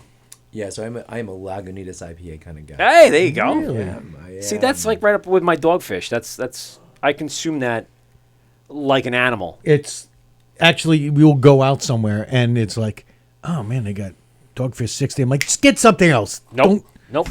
He loves that 60 minutes. Love the 60-minute. I probably buy a 12-pack a week. Yeah. I'm not kidding. That's pretty much where I'm at this point, where I am watching a basketball game going 3 or 4 deep, and then the next day I'll have one with dinner, and then I'll take a day off, and then I'll have another 4 with another game, and then it's the weekend, and now I got to have 5 or 6. yeah. I got to update my portfolio, but I sprinkle in the craft beers, into that kind of schedule. That's, for me, that works, because I can have a bunch of those and enjoy myself without drinking heavy beer after heavy beer. Well, and after flavorful and, beer. and 8-9% Right. And listen, I'm sitting on my freaking couch, so I hazies, don't and care as much if next I'm thing you getting know, bombed. you're like, well, I'm staying in for the night. I just try not to pass out before 10 o'clock. That's really what it comes down to. I'm getting too old for this shit. I mean, it's like, I'm like Murtaugh. I'm getting too old Get old for this shit. So But- he, if you guys ever read his book, did you guys ever read it? Murtaugh's? No. No, I'm just kidding. From the founder of Lagunitas, I'm forgetting his name. But me being a total nerd, I did so much reading before I opened up the brewery, right? Even when I first started brewing beer, I really took it down to like a technical level where I was just reading books on like water aquifers and water clarification and all that kind of stuff, right? And his book was super inspirational. So it's how, Palo Alto or wherever, Lagunitas came to fruition, how he got started. And he did like things that I just do, right? Like I'm a very not conservative person where I'm just out there, right? Like even with the brewery now, like all my eggs are in one basket. Right. We're just rolling with it, Yeah. right? Because Shoot from the hip. because why not, right? Yeah. Like, you got to do it. So No risk, no reward. That's the phrase. totally right? agree. And when I read his book, it was he did the same thing. Yeah. Like he sold his car to like buy like a like a kettle or something like that, right? Like he was just doing crazy things just to keep up with the brewery, which is which is crazy, but it's something that I would do. So Yeah. Well, that's the same thing with Sam Yeah. from Dogfish Head. Yeah. His family were eating out of the restaurant that they had opened their brew pub, and that's where they would eat every day because they had no money to buy groceries because everything was sunk into the business. But his wife was on board and like we're going to make this work, and lo and behold, he did.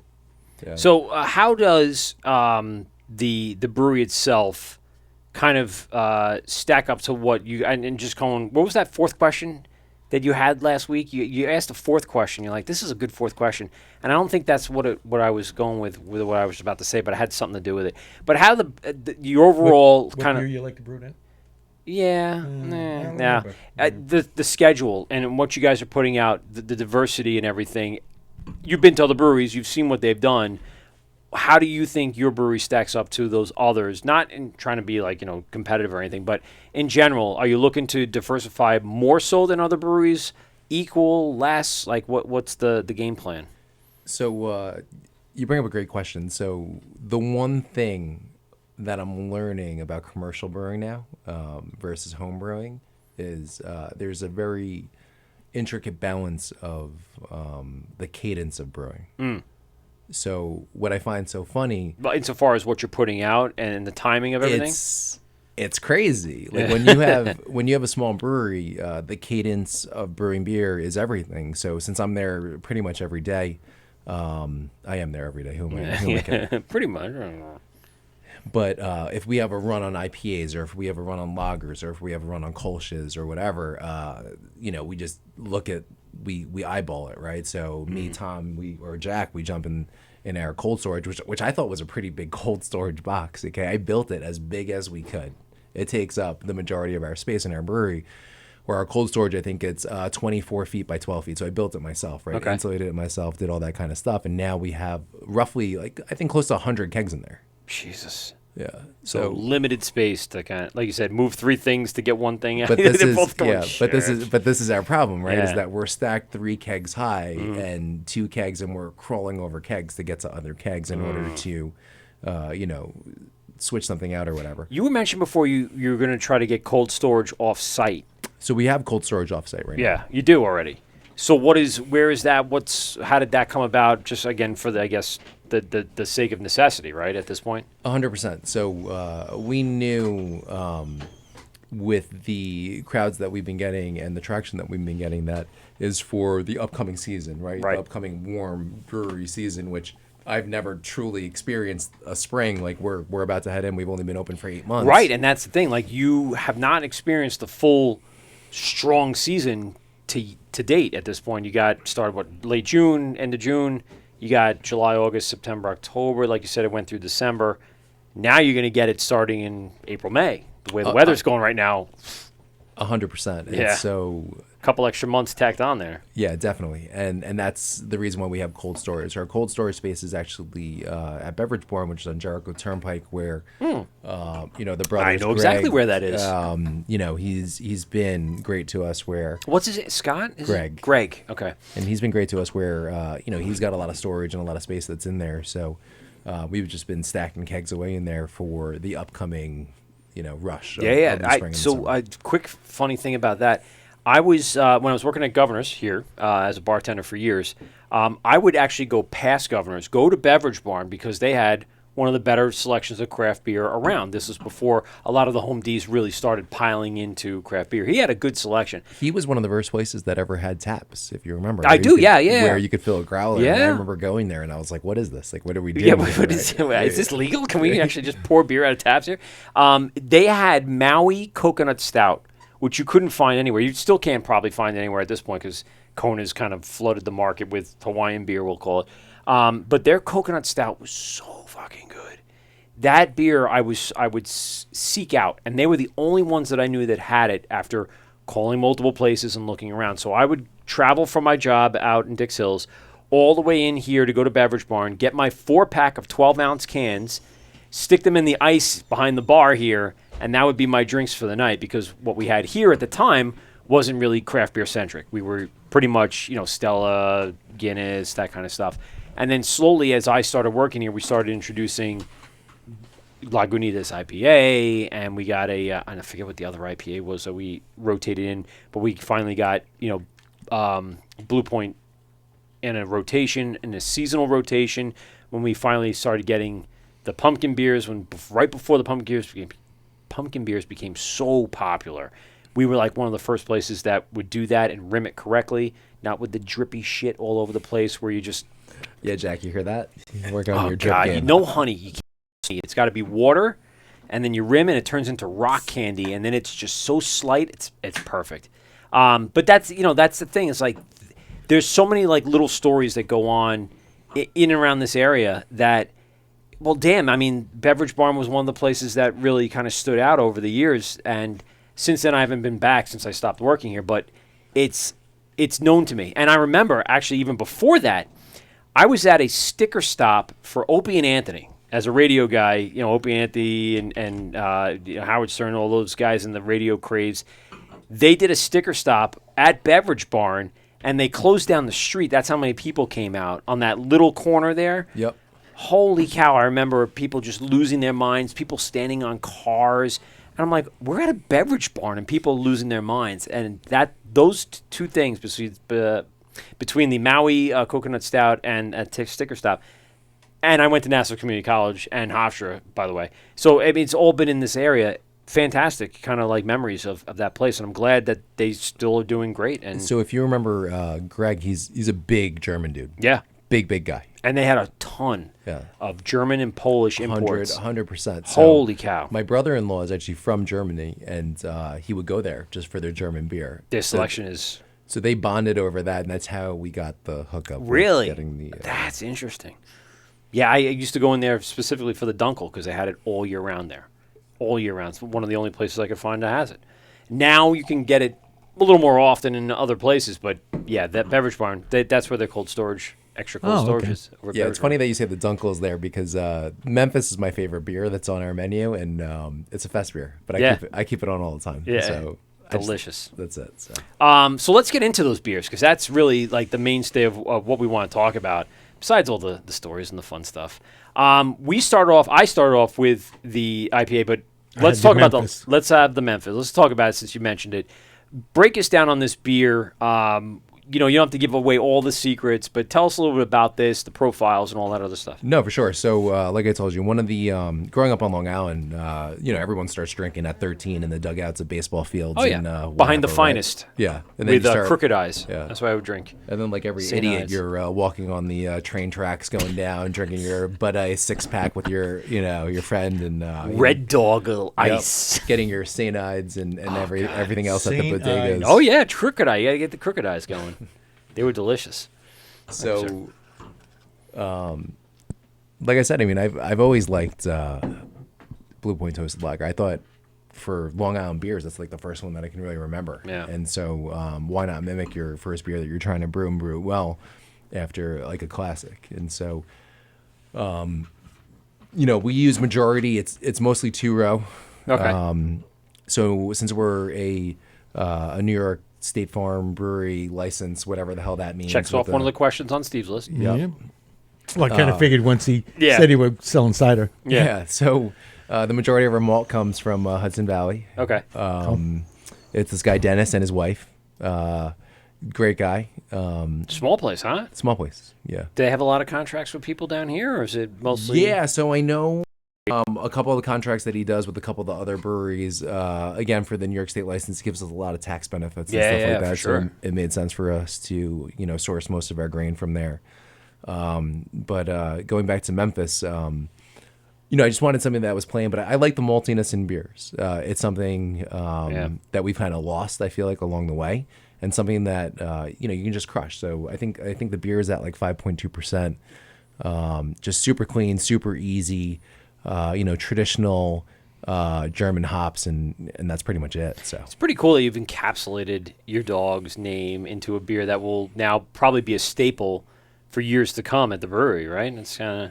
Yeah, so everyone always asks where the names come from, and it's interesting because I've been working on these beers for a long time. I was right, though. You're about to go on a story. I was right about the dog thing, right? 100%. I was like, hope it wasn't like a great-grandfather No, that just totally screwed this up. So, I'm like, oh, it's not a dog. It's a freaking no, it family is. member. So, I'm like, oh, okay. number one question that everyone asks is like, where did you come up with the names from the brewery, right? And so all the names are from either people, places, or things that were super important to me. And Memphis was my first dog ever. If you guys ever had dogs before, First one now. First one. She's 3. Yeah, first one is it's important, Yeah, right? it's Actually, I would call a beer Mave. That's a good beer name. Mave. Easy, right? Memphis is a great name. Love that name. How'd you name the dog Memphis? Or did the family name? No, so it was my dog. Okay. Like, how do you name anything? I mean, That's true. my dog's name now is Wookiee, and everyone always tells me like, you named him after Star Wars. Yeah. I've never watched a Star Wars movie in my life, Okay. right? So I just like the name Wookiee. Yeah. See, I would have said after Wookiee Jack from Firestone. Oh, Walker's yeah, that's good Black too. IPA. Yeah, that's a good one. Great beer. Yeah. But how do you name any beer? Right. And so when you're being as scientific as I was with all these beers and everything, I didn't really veer off the path. I was just being, again, a total nerd where I was just having one beer like Memphis, changing 1 or 2 variables and sticking with it and brewing it for months in a row. And I know it sounds super redundant or whatever, but it's what I did, right? So, yeah, just like I said, like brewing beer and with Blue Point Toasted Lager and everything, just I love that beer, so I wanted just to mimic that beer. Sure. So Many brewers start out that way too. They want to mimic something that they truly like, but then make it their own. Like, yeah, I really like that, but I want to do this to it. One of the first beers that I brewed that I had a lot of was in ESB because I liked that style, that maltiness. I was not into really bitter hoppiness. I wanted that nice malt background, and everybody loved it. And I was like, oh, okay, that's I don't know. What did you name that beer? What was that beer? Huh. I couldn't even tell you. I'm really hooked on the name now because now I'm thinking like shit. It's got to be Oh. more and more as you go through. As time passes, it's got to be so limiting with the amount of breweries that name beers. You don't want to mimic a name. You don't want to copy that name. Yeah, You this was Evil Bitch ESB. Yeah, no one's gonna do that one. No. So that And so many women would come into the brewery and go, "Oh, I see you made a beer after me." yeah. I'm like, well, whatever you say, and I feel sorry for your husband. So, If you're already counting yourself out, no, that's not the word. Yeah, no. Calling yourself out. That's what. All right. Anyway, so the Memphis lager. What's the conditioning time on this? Well, how long are you letting this? too long. Just So too- this is the problem, and this is what I was Tom's telling already you. like, yeah, it's way too fucking long. This is the problem with cadence of brewing, and this is Yeah. where I'm learning it, right? So as a home brewer, you have unlimited time. Sure. Because the only people who are drinking are Tom's friends, right? So, Yep. All three of them. And they're functioning alcoholics. Yes. and this is the interesting thing about owning a brewery, and anyone who's looking to go into this space is the timing is crazy. Yeah. So if you're running low on one beer, then you have to switch your whole plans and, make sure that you have the ingredients on board, you have everything else, and that you can just switch on a dime and brew that beer. And so Memphis takes a long time. It's 3 months. Jeez. Yeah, and so you got to factor that into your schedule, your tank time, everything else. So when we first opened up, I had that time, right? I had the time before opening date where we could release or whatever. And then, you start taking shortcuts, and then Memphis doesn't taste like Memphis anymore. And then you have to start doing some other things. A lot of people do that, right? I'm sure they go through it. They're like, how can I cut this in half? Or how can I cut this time? Sure. And like, oh, yeah. Oh, no, I can't Time do is that. money. It's not going to be. Right. Time is money in brewing. Now, you said a 3-barrel system, correct? So it's 3.5, but we push it. 3.5. We push it to 4. Okay. So And what size fermenters, uni tanks And you there guys you go. got? So it's also 3.5, but we also push it to 4. We go basically right up to the the brim. top where the thing is overflowing. So I always found it interesting because people say that you need the headspace, right, in order for yeast to ferment and everything, and I totally understand that. I haven't had any problems with it yet with any of our beers. I don't feel anything in anything we've drank tonight where that leftover flavor is there. Yeah. I'll say that. So I wouldn't even know even if you didn't mention it. So one of the thank you. So one of the things that I've always liked about our beers, and I've talked a lot about Tom and Jack about this, is I hate lingering astringency. Right. So lingering astringency is like whether you didn't do a diacetyl rest for too long, or you just just messed up your beer and whatever. Right. So. If we get that lingering astringency, I think it's like the number one turnoff. Where Agreed. when you finish a beer, it's supposed to finish, and it's supposed to finish clean. If it doesn't finish clean, and you have that bitterness or astringency on the end of your palate, and then all you want to do is drink another sip, and then when you drink a couple sips, you're like, I can't drink this anymore, right? Yeah, it messes with your mind and your palate in general.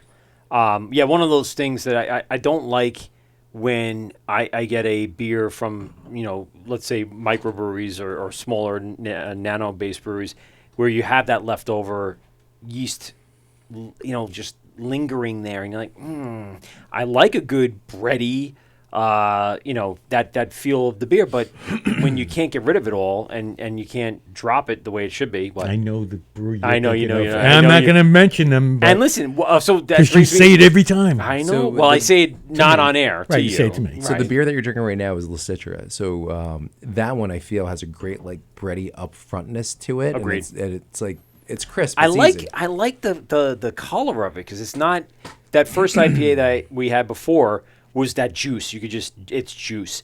This drink's clean. This drink's more like I can have a ton of these. Super interesting, right? Yeah. So one of my most hated things is when a brewery finds a great recipe and the only thing they do is they just change the hops and they just call it something else.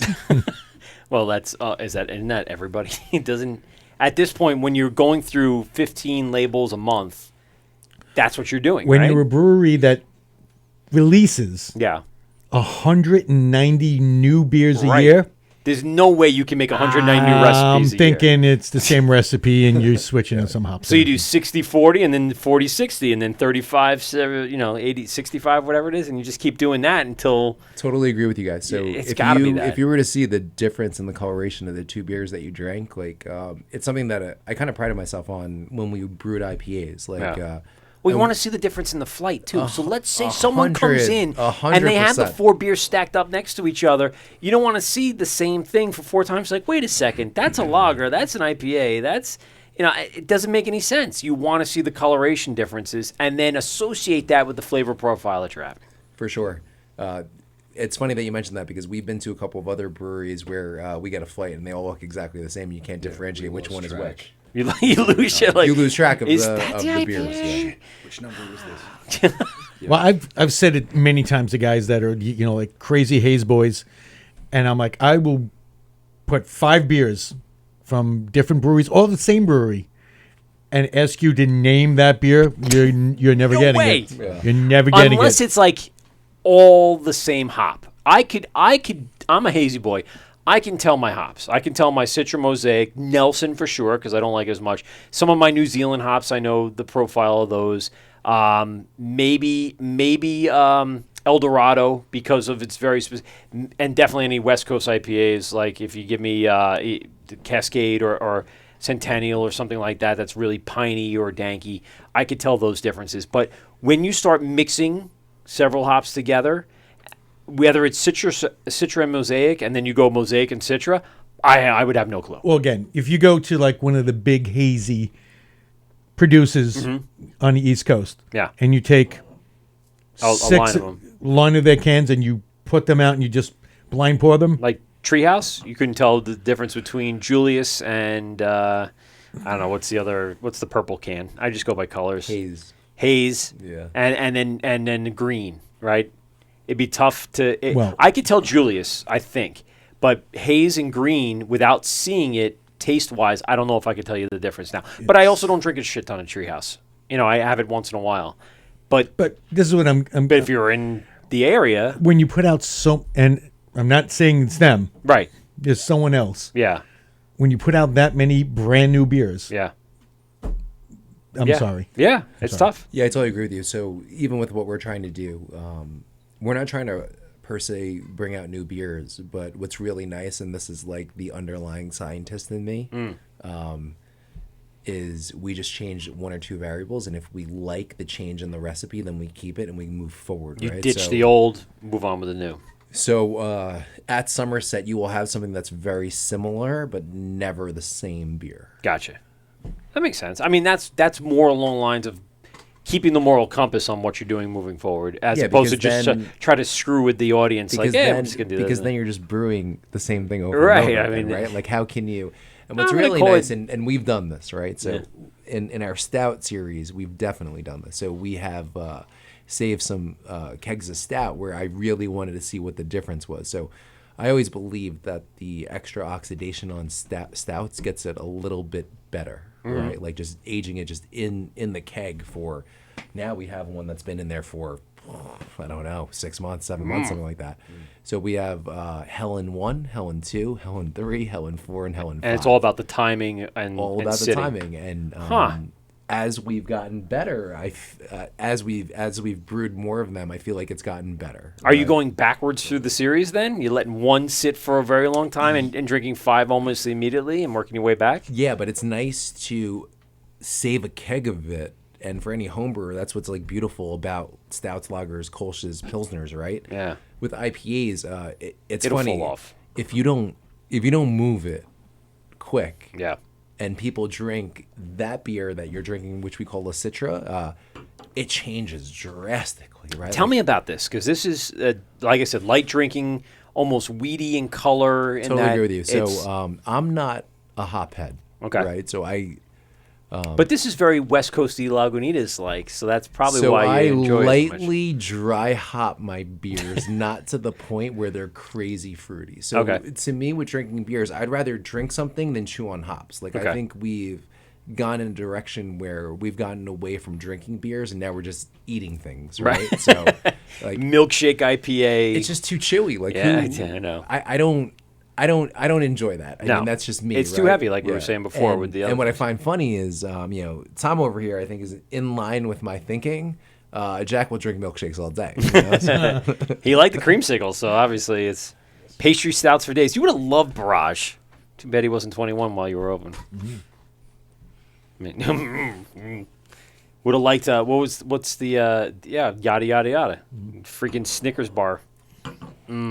But yeah, I agree with you. So that beer, super lightly dry hopped. Yeah. There is not too much that's in that beer. It's basically, what do we put? Malted oats. Given that light color. Yeah. Yeah. That gives you that mouthfeel. Yeah. Yeah. And it kind of initially tastes a little piney, but then the residue is more of the fruity, but not over the top like you were saying. And it kind of is a nice balance. Now, which ones were you calling Long Island IPAs? So neither Neither of those ones neither are- of the ones that you Okay. have are Long Island IPAs. Okay. So we have other cleaner ones, which I call just old man IPAs. Just but clear IPAs that people enjoy. listen, I, mean, I like 'em. You're talking about, if you guys remember, a great IPA that I used to love was Green Flash. Oh yeah, of course. Great beer. So Green Flash, that was the whole era of Stone IPA, Green Flash IPA, and then you had Sierra Lagunitas, Nevada. Sierra Nevada, Oh yeah.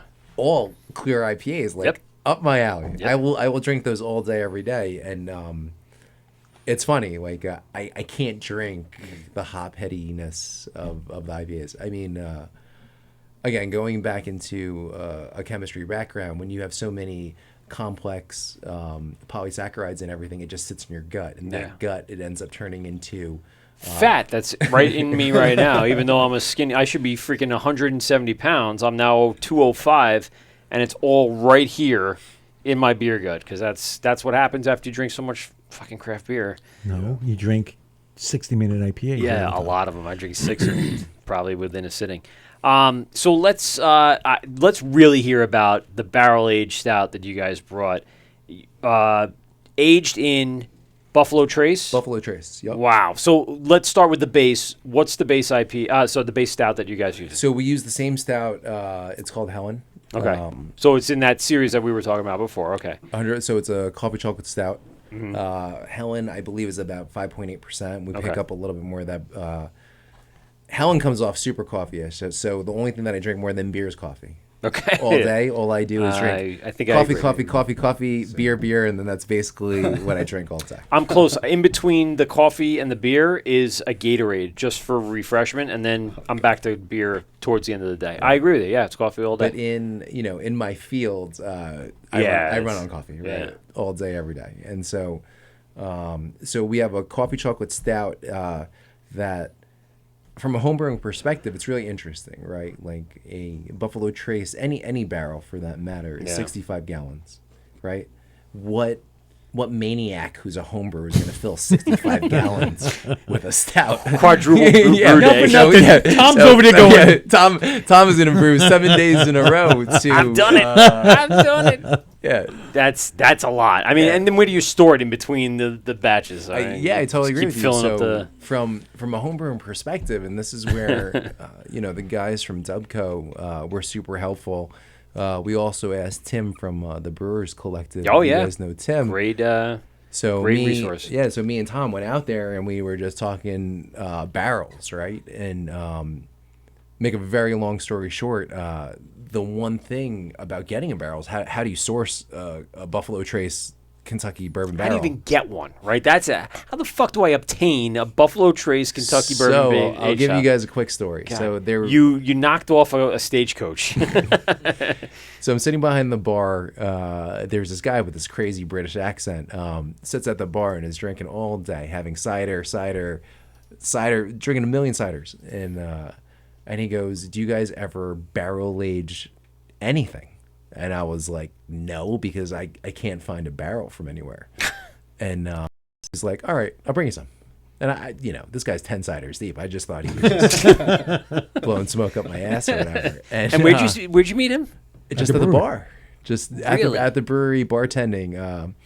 So 2 days later, we're brewing in the garage, and hear a knock on the door. I open up the garage, big bay door, and this British guy just handed in the back of his Ford F-150. There's 2 Kentucky-based Buffalo Trace barrels just sitting there. What?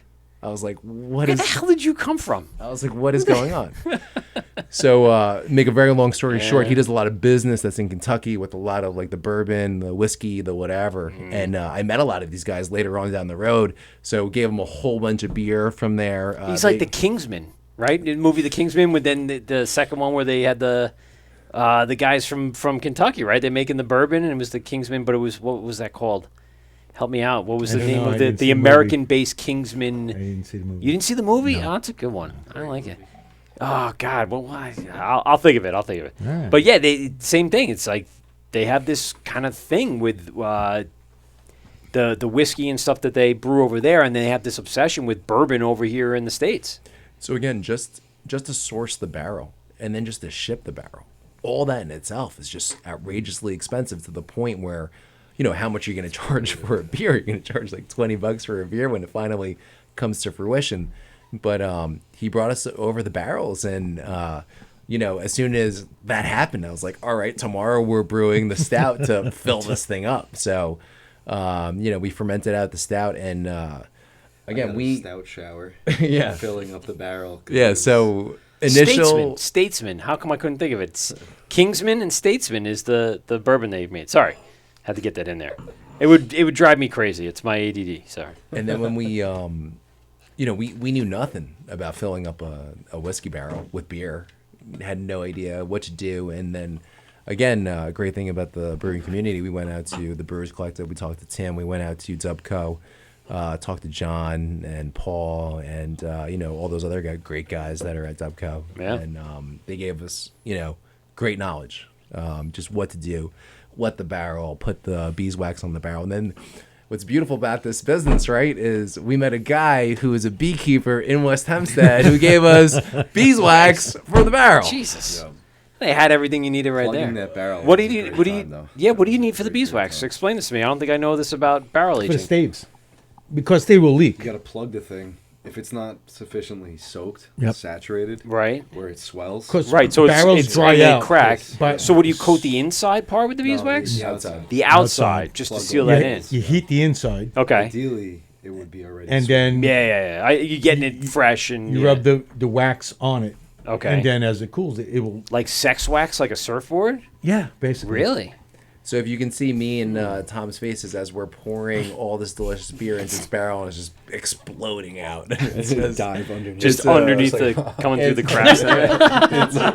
It's an absolute disaster, right? And so sounds delicious though. Yeah. Jeez. So I mean, you guys have obviously this is the stories of startup breweries, right? Trying to figure this kind of stuff out.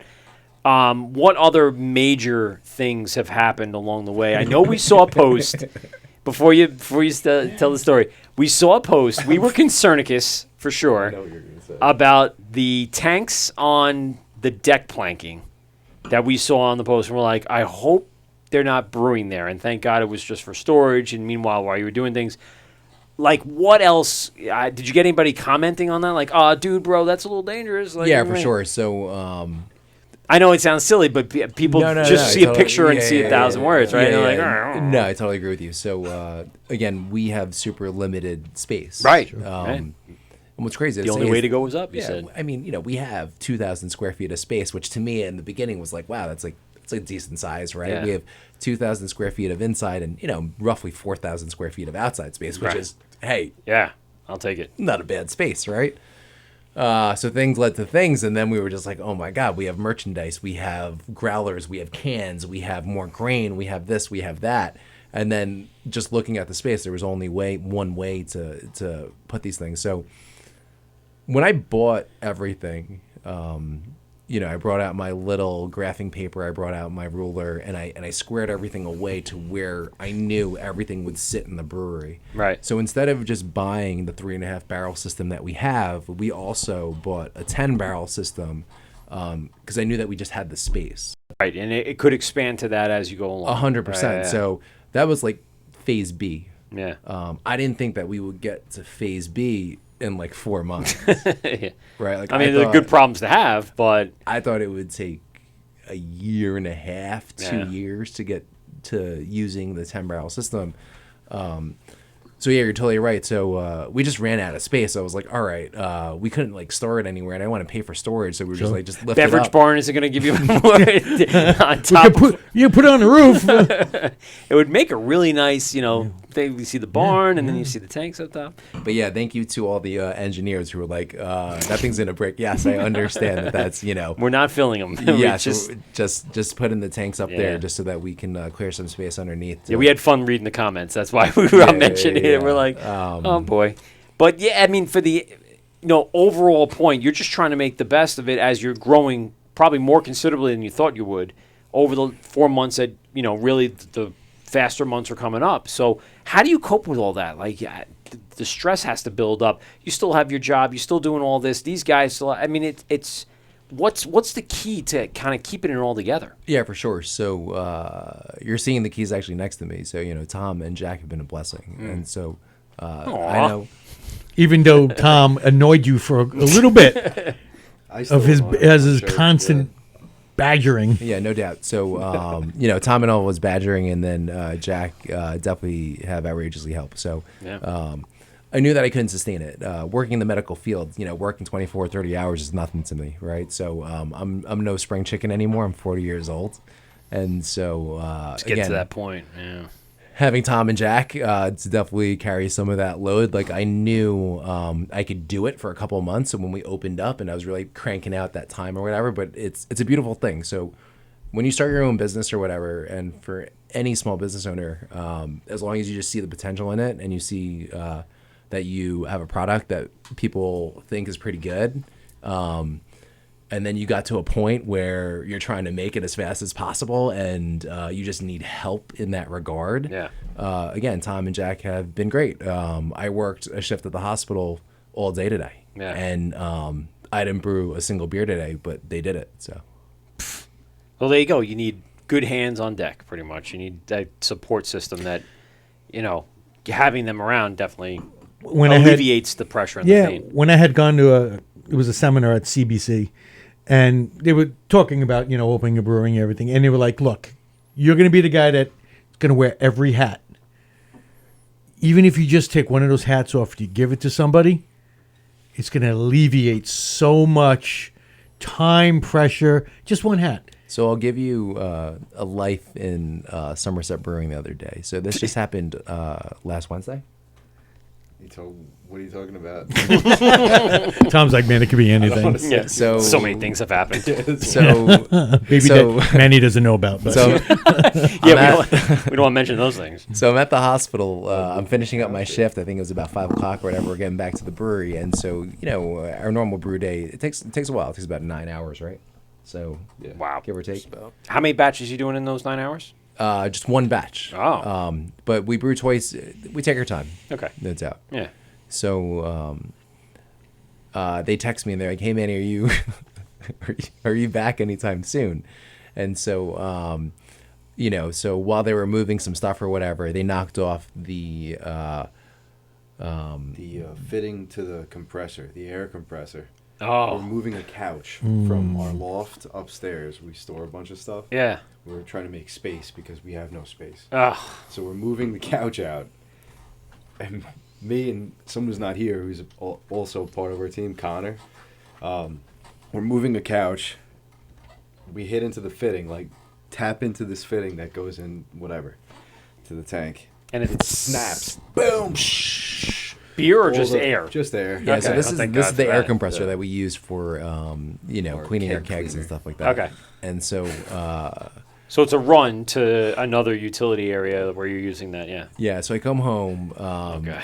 So I have to grab all new fittings. upstairs, I plumb it all out or whatever, and everything is good. And then 5 minutes later, we realize that there's a clog in our plumbing, right? Trap.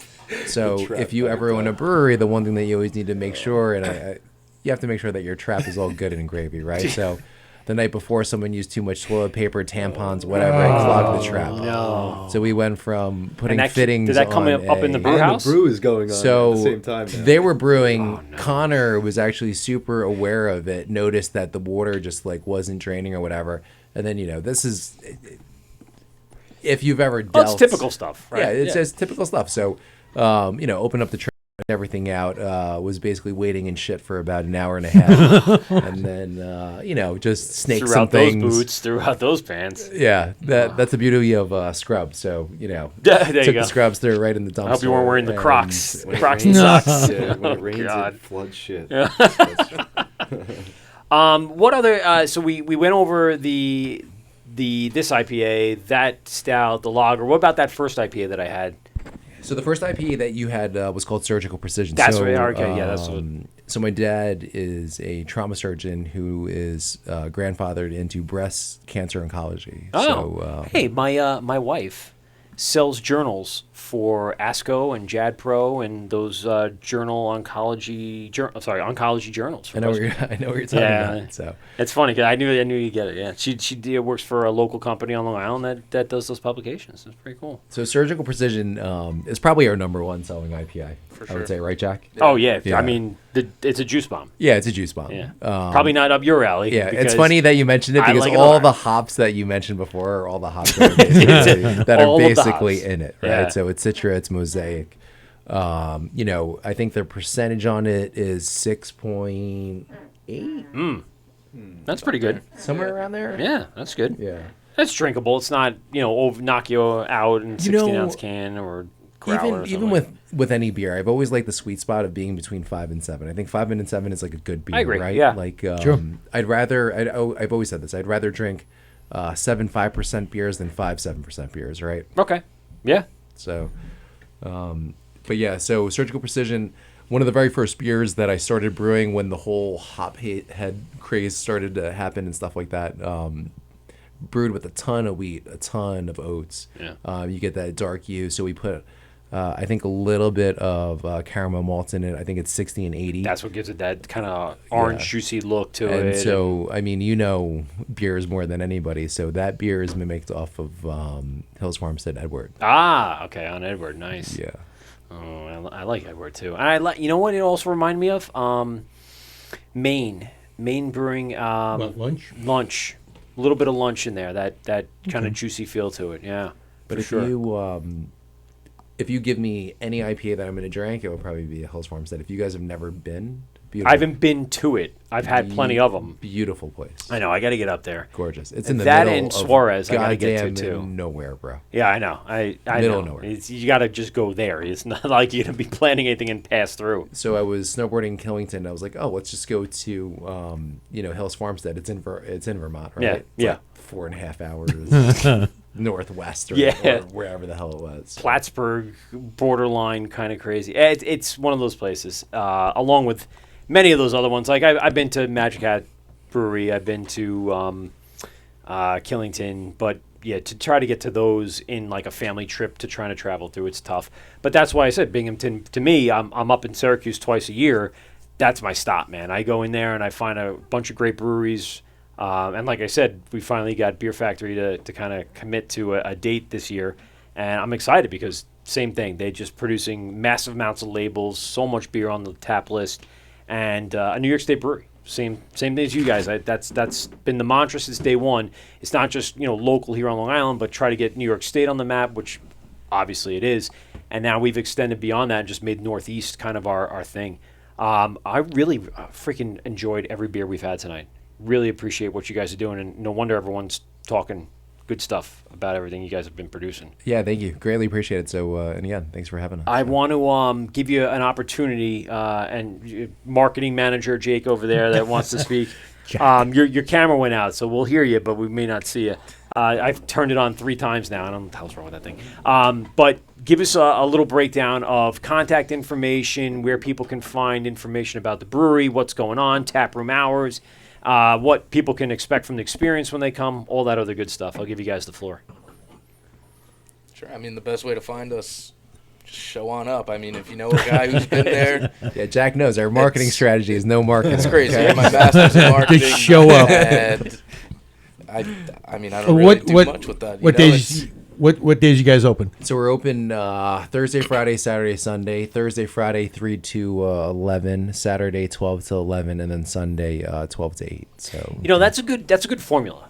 I found that like some breweries come open, like Tuesday, Wednesday, but the cost of opening and operating versus the number of people that may come out doesn't really quite match unless you really have accrued some big name status. At So that I've been point. open 8 months. to say, Right, that's what I'm saying. I would love to say that's the reason that we do it, but Right. we are so small that we need to move everything into Yeah. our tap room area in order to brew Brew, beer. yeah. Right. So our brewing days are normally Monday and Wednesday. Okay. So like we're always like right up against it, and it's funny because we always say this is we look at each other Wednesday after brew day and we're like, God damn it, We gotta clean we everything gotta up and get ready for open up tomorrow. this place up again. Yeah, Oh, so God. small brewery problem. Yeah. So the Instagram, the Facebook, Twitter, all that other good stuff is out there. Website is somersetbrewing.com. I think it's Pretty sure that's it. Yeah. Yeah. No spaces. No space. That's what people tell me. They're like, underscore. That screws everything up. Gentlemen, really appreciate you guys being on. Again, great beer, and we wish you the best of luck. Anything before we get out of here? Anything else you want to mention? Some big events that are coming up? Anything planned for the next few months? Yeah, so Jack and Tom love black and tans. They've been Yes, it's going to be a black and tan night. yes, they coming up have in the brewery. been trying Yeah, to just Tan and black. Tan and black. Any plans to brew black IPA? Any recipes so somewhere? that's up Tom's alley. Yeah, I love a black IPA. Oh, Yeah. God. Soon everything. Yeah. In time, everything. Nothing is off the table. Yeah, we're gonna have like an offshoot of Tom's basement. And Tom is just gonna It's like brew. Springdale and what's the other one? No, And no. Jack's Abbey. You might not come out. Yeah. Yeah. Uber Geek and Synergy Beer Project. Oh, that's right. Yeah, they could just do the crazy does stuff on two- Synergy and Yep, and then do and the regular Uber Geek, the stuff on Uber traditional Geek. stuff. Yeah. Well, again, gentlemen, thank you very much for coming in. Manny, Tom, and Jack from Somerset Brewing Company. Go to somersetbrewing.com and check them out on Instagram, Facebook, and Twitter. Awesome, dude. Thanks a lot. Yeah, thank you Really guys so much. appreciate it. This is where with Mike, Pete, Shout and out Steve. to Connor Kramer. Oh, yeah. Good. Shout out to yep, the other team yep. member there. For sure. This is where with Mike, Pete, and Steve, GubsRadio.com. Pete's not with us tonight. I didn't hear from him this week. He was at the curling championship. Oh, was he? Yeah, up in Norway. Oh, wow. Yeah. I knew he was on vacation with the Yeah, family. yeah, I saw curling. pictures of snow and ice and skiing. He's and the stone holder. I don't know what that is. he said. holds the stones. Yeah, I don't know. That's pretty much as far as yeah. I'm willing to go with that. But yeah, our other partner, Pete, is off doing bigger things than the show, jackass. And really appreciate Fucking bastard, yeah. Steve for pulling the weight again tonight. trying. That's why we put you in the tripod mode. Steve, any last words before we get on out here? Yes. Make sure when you're shoveling outside, you bend at your knees. Bend at your knees. Not and you with the don't back. get a second hernia. You don't get a hernia. Yeah. This is the Word with Mike, Pete, and Steve, GubsRadio.com. Thanks a lot for joining us. Check us out in 2 weeks for our next show. And, of course, our show is available in podcast form on Spotify, the Hopped Up Network, Amazon Music, iHeartRadio, iTunes, and I think that's it. So, this is the Word with Mike, Pete, and Steve, GubsRadio.com. And we out. Thanks, guys. It was awesome. Nice. By the way, it's shitty outside.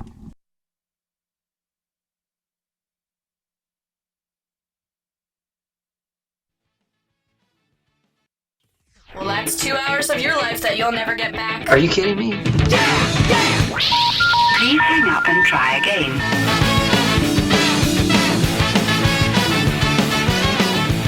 This has been The Wort on Govs Radio.